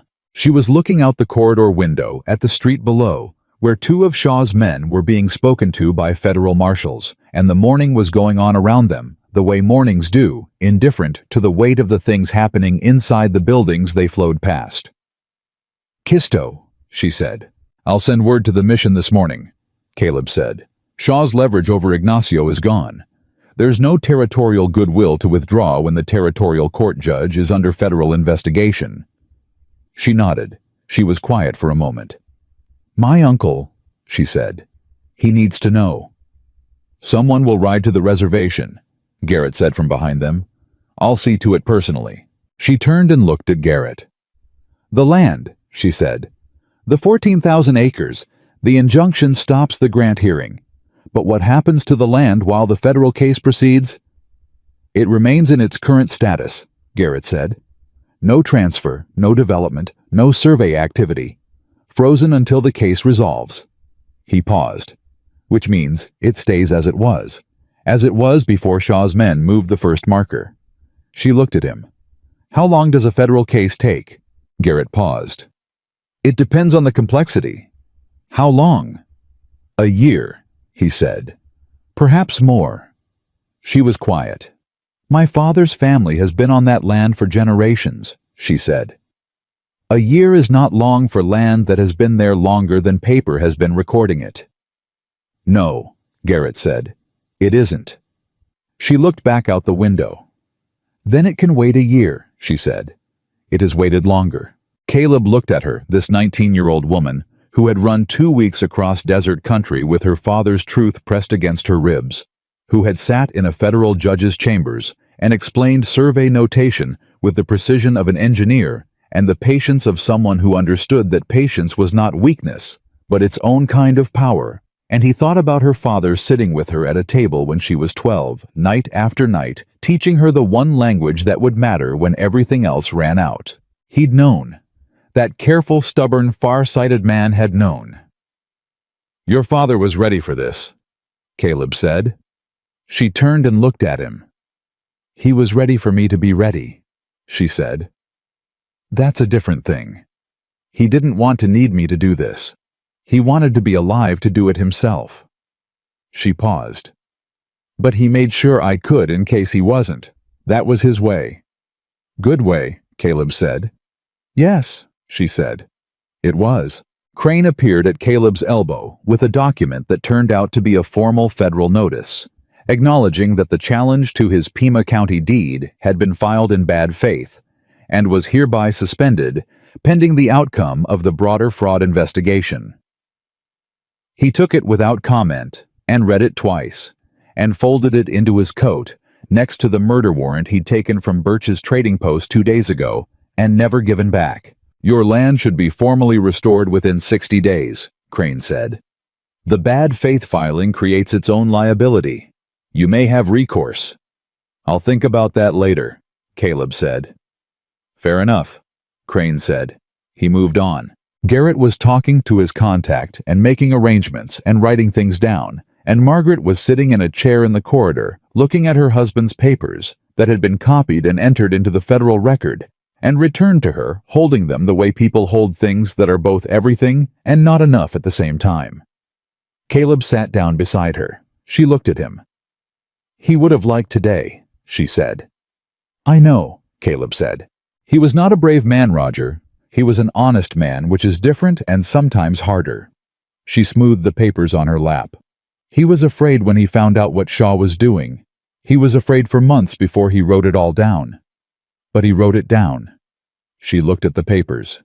He wrote it down. That's what mattered, Caleb said. Yes, she said. In the end, that's what mattered. The morning went on around all of them. The courthouse filled with its ordinary business clerks and attorneys and people with deeds and disputes and contracts, all of it moving forward the way ordinary life moves when extraordinary things have just happened inside it and the world outside doesn't know yet. Naya came and sat on the other side of Caleb, and the three of them sat there for a few minutes without needing to fill the silence, which was its own kind of rest. Then she said, "I need to go to the mission." "I know," he said. "Kisto needs to hear what happened from someone who was here." "He does." "And then I need to go to the reservation," she said. "My uncle's wife, the children, they need to hear it too." "That's a long ride," Caleb said. "Yes," she said. "But it's a different kind of long ride than the one I've been on." She looked at him. "You don't have to come." "I know that," he said. "Your land is north," she said. "The mission is south. The reservation is further south than that." "I know my directions," he said. She looked at him. "Then what are you saying?" He thought about 40 acres and a clean well and the fence line on the north boundary where he'd been cutting wire when she came out of the brush and changed the particular shape of everything he thought his life was going to be from that point forward. "I'm saying I've got no particular reason to be back on that fence line by any specific date," he said. "And the mission is on the way south." He stood up. "So if you're going, let's go." She looked at him for a moment longer. Then she stood up and tucked the oilcloth empty. Now its contents entered into the federal record inside her dress, out of habit, and straightened her hat, and started down the corridor. Caleb followed. The road south from Tucson felt different than every road they'd ridden in the past 3 days. It took Caleb a few miles to identify what was different, and when he did, the answer was simple: nobody was behind them. Not Shaw's men, not territorial deputies, not hired riders carrying warrants built on invented crimes. The road behind them was just road, summer dust, empty sky, the sound of 2 horses moving at an honest pace. Naya felt it too. He could see it in how she sat the horse. Still upright, still watching, because 2 weeks of running didn't leave a person all at once. But something around her shoulders had eased by a degree that mattered. "Kisto's going to want to ride with us," she said. "Probably," Caleb said. "Brother Ignacio is going to say he can't." "Probably that too. Kisto won't listen."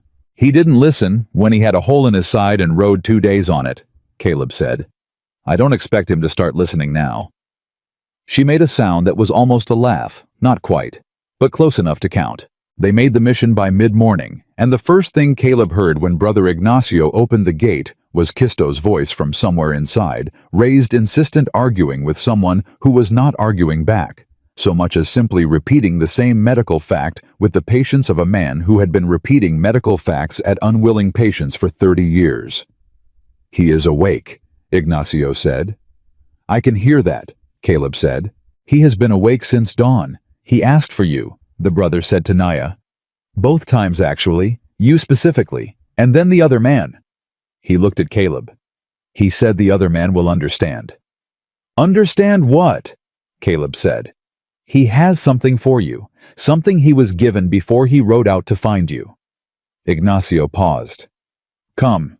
"He is better. Not well, but better."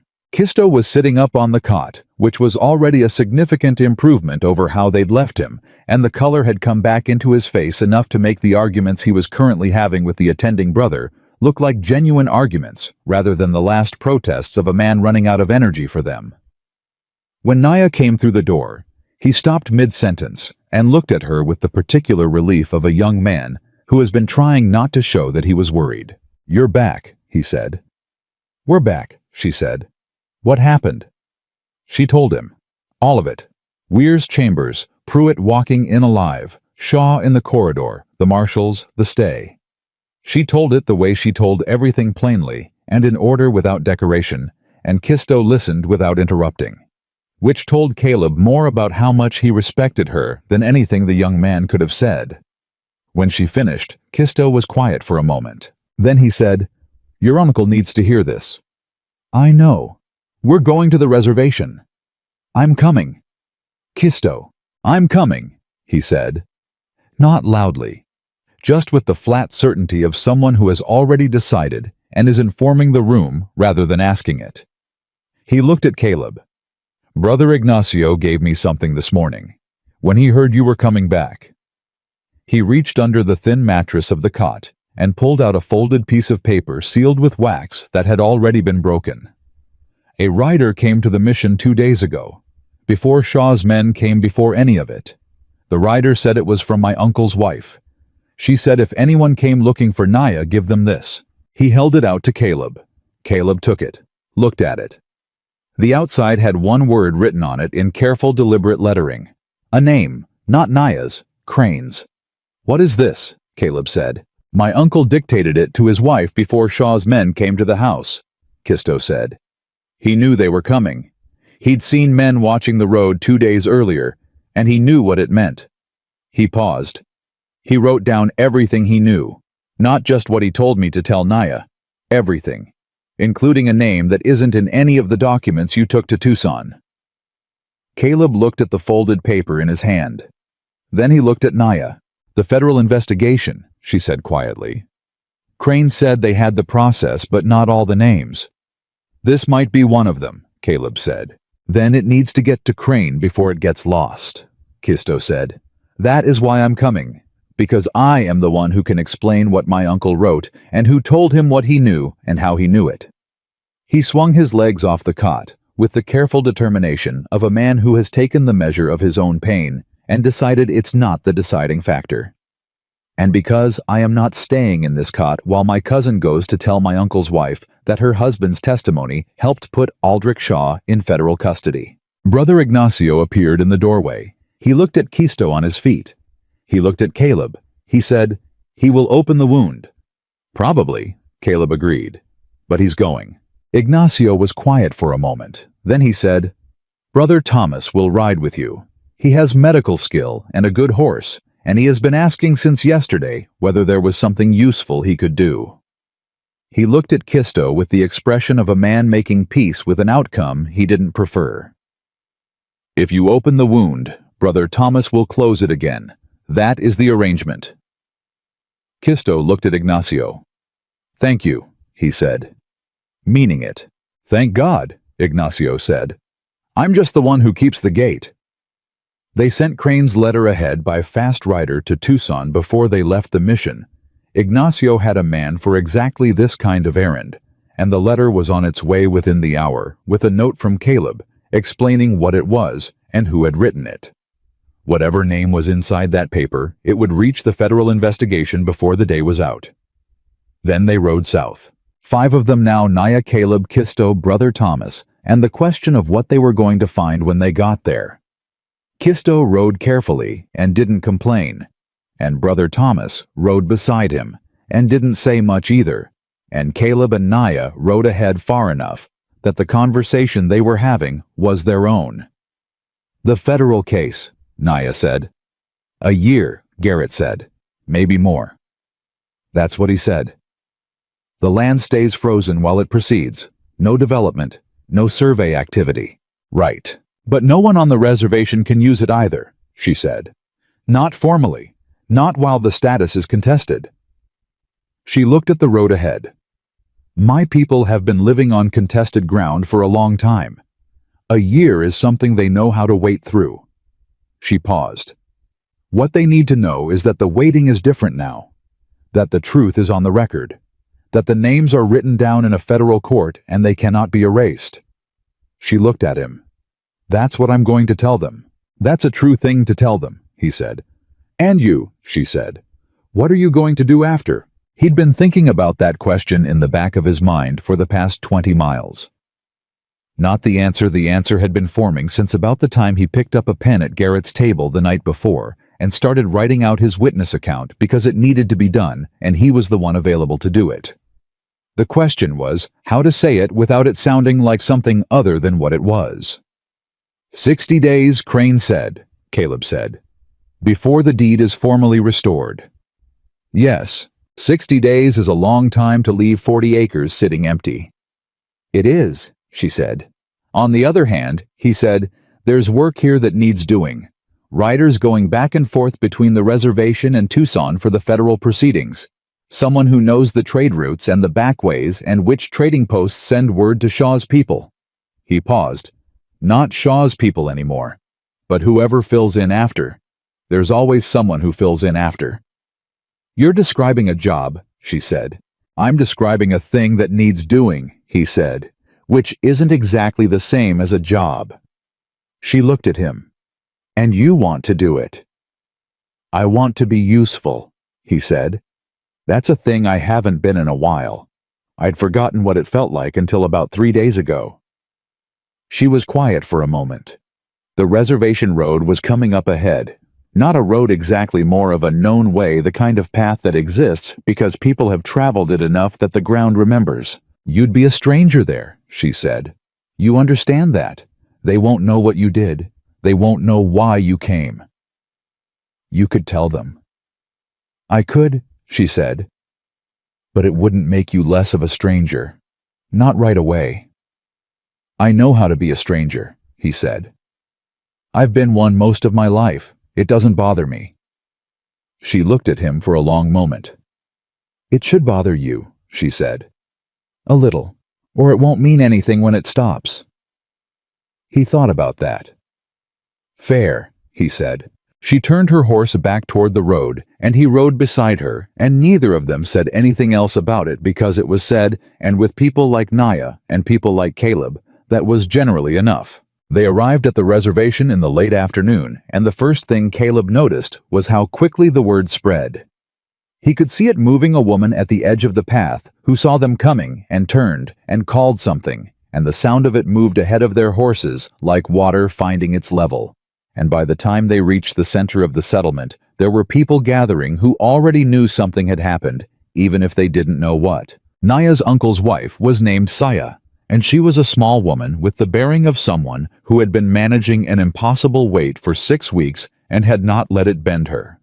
When she saw Naya get down from copper, she came forward and took both of Naya's hands in hers, and looked at her face and said something in Apache that Caleb didn't understand but understood. Naya answered. Brief, direct. Saya closed her eyes for a moment. Then she opened them and turned and said something to the people gathered behind her, and the sound that moved through the small crowd was not celebration exactly. It was too complicated for that, too weighted with what had been lost to get here. But it was the specific sound of people who have been holding their breath, learning that they are allowed to exhale. My uncle, Naya said to Saya, "How is he?" "He is asking for you," Saya said. "He has been asking since yesterday." He was in the back of the house on a low bed, and he was thin, in the way people get thin when the body has been fighting something hard, but his eyes were open and clear when Naya came through the door, and he looked at her, the way her father might have looked at her if he'd had the chance. "You went," he said. "I went," she said. She sat beside him and took his hand. "It's done. Shaw is in federal custody. The survey documents are on the record. Weir issued the stay." He was quiet for a moment. "The land is frozen," she said. "No one can touch it while the case proceeds. It stays as it was." He breathed slowly. "As it was," he repeated. Like the words themselves were something he'd been waiting to say. "Your testimony," she said. "What you gave Kisto to carry. What you gave Saya to send to the mission. Both of them reached the people who needed them. Both of them are in the federal record." She paused. "You did what my father asked you to do." He looked at her. "Your father," he said. "He left something. Before the end. He gave it to me to hold." He moved his free hand toward the small wooden box on the table beside the bed. He said give it to her when she comes back. Not if. When. Naya looked at the box. She reached for it with the careful steadiness of someone who knows what they are about to receive and is taking the time to be ready for it. Inside was a letter. 3 pages written in her father's hand, the same hand that had taught her to read survey maps, the same careful, deliberate lettering she had known her whole life. She read it there beside her uncle's bed, and Caleb stood at the doorway and did not watch her face because some things are private, and this was one of them. She read for a long time. When she finished, she folded the pages back along their original lines. She held them in her lap. She sat there for a moment, with her eyes on the middle distance, the way a person sits when they are fitting something very large into the space of what they already knew. Then she looked at Caleb. "Come here," she said. He came and sat across from her, and she held out the letter, and he looked at her face to make sure, and she nodded once. He read it. Her father had written it 6 days before he died.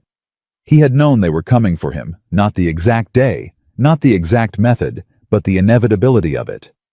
He had written without self-pity and without performance, the way a man writes when he has made his peace with the cost and is focused on what still needs to be done.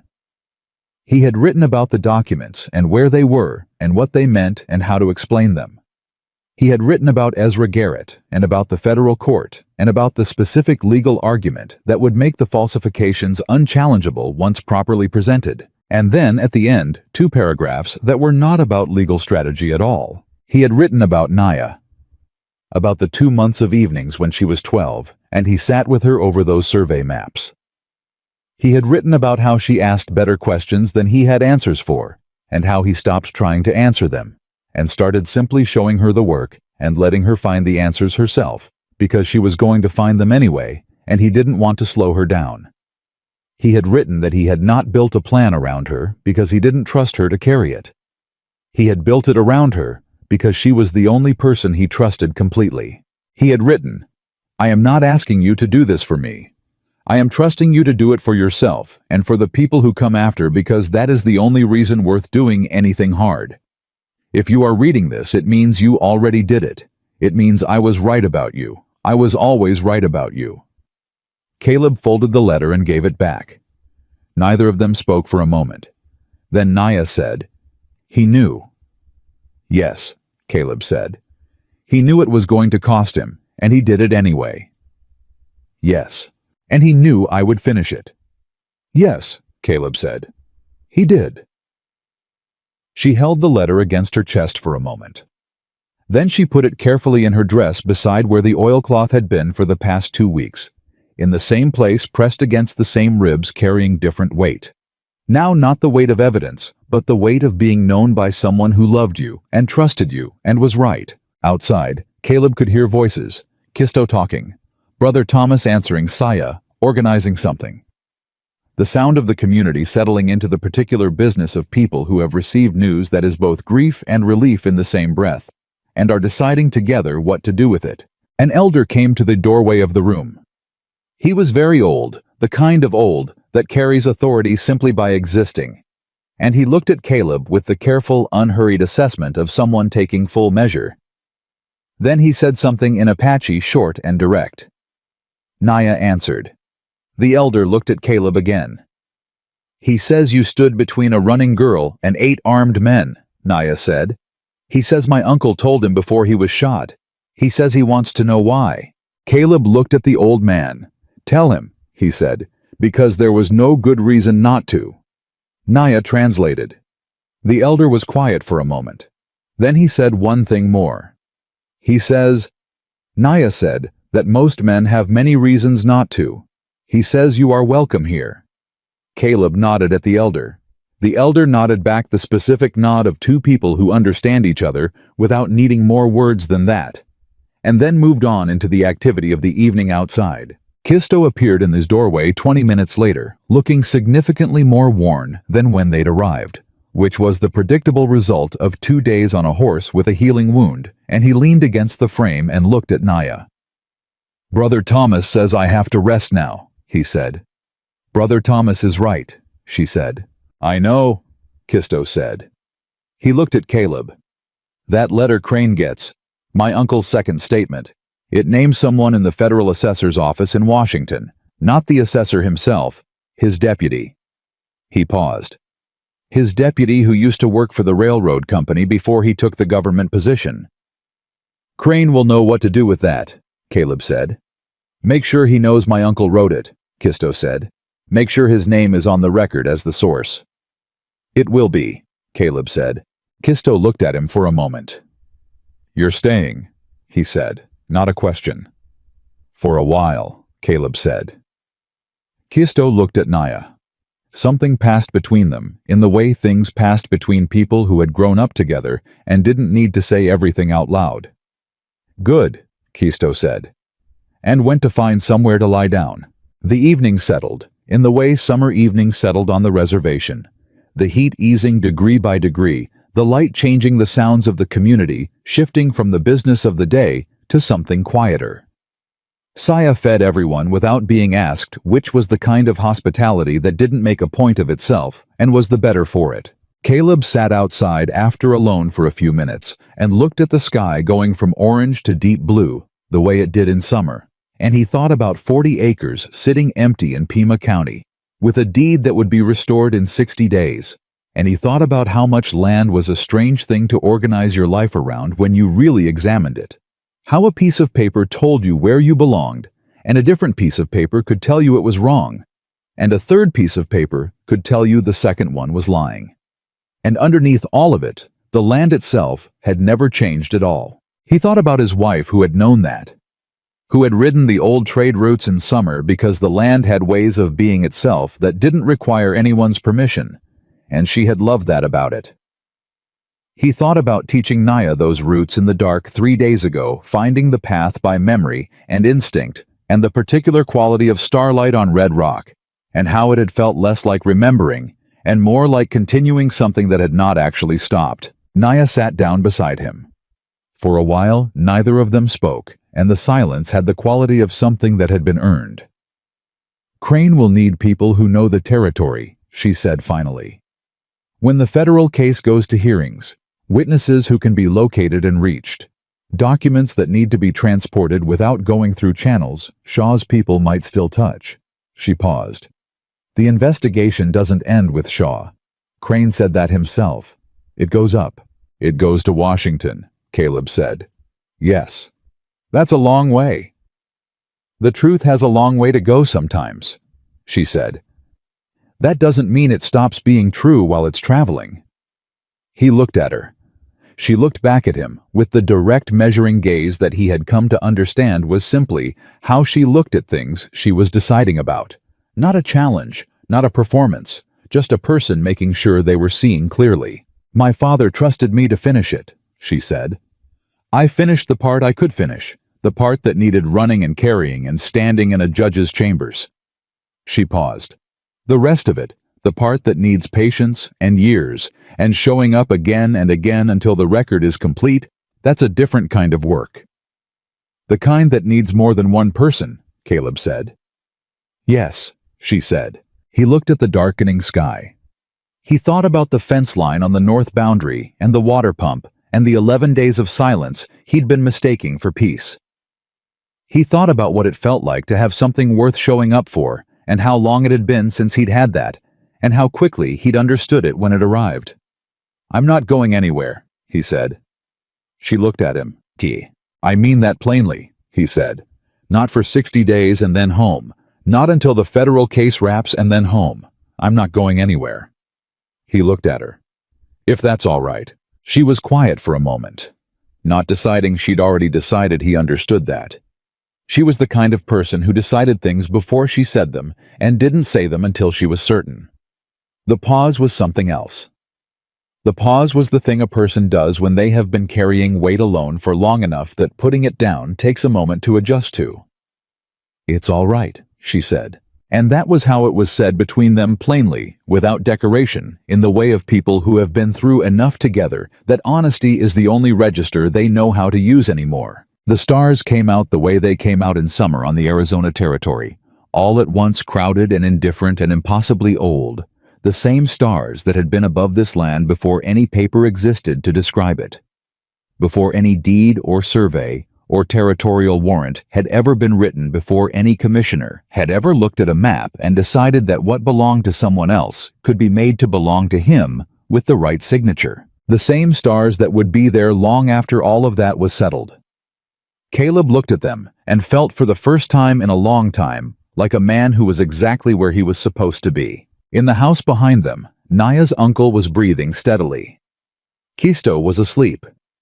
Saya was moving quietly through the rooms the way women moved through houses at the end of a long day, purposeful, unhurried, already looking at tomorrow. Brother Thomas was writing in a small journal he carried the day's medical notes, the kind of record that would matter to no one except the person whose life it tracked. And somewhere in a Tucson hotel room, a federal investigator was reading a letter written by a man who had been shot in his own doorway rather than be silenced, and finding in it the name that closed the last gap in a case, 4 months in the making. All of it. Every piece of it had been set in motion by a man with a lantern and a survey map, and a daughter he trusted to finish what he started. The truth had a long way to travel. But it had left home. And it was not stopping.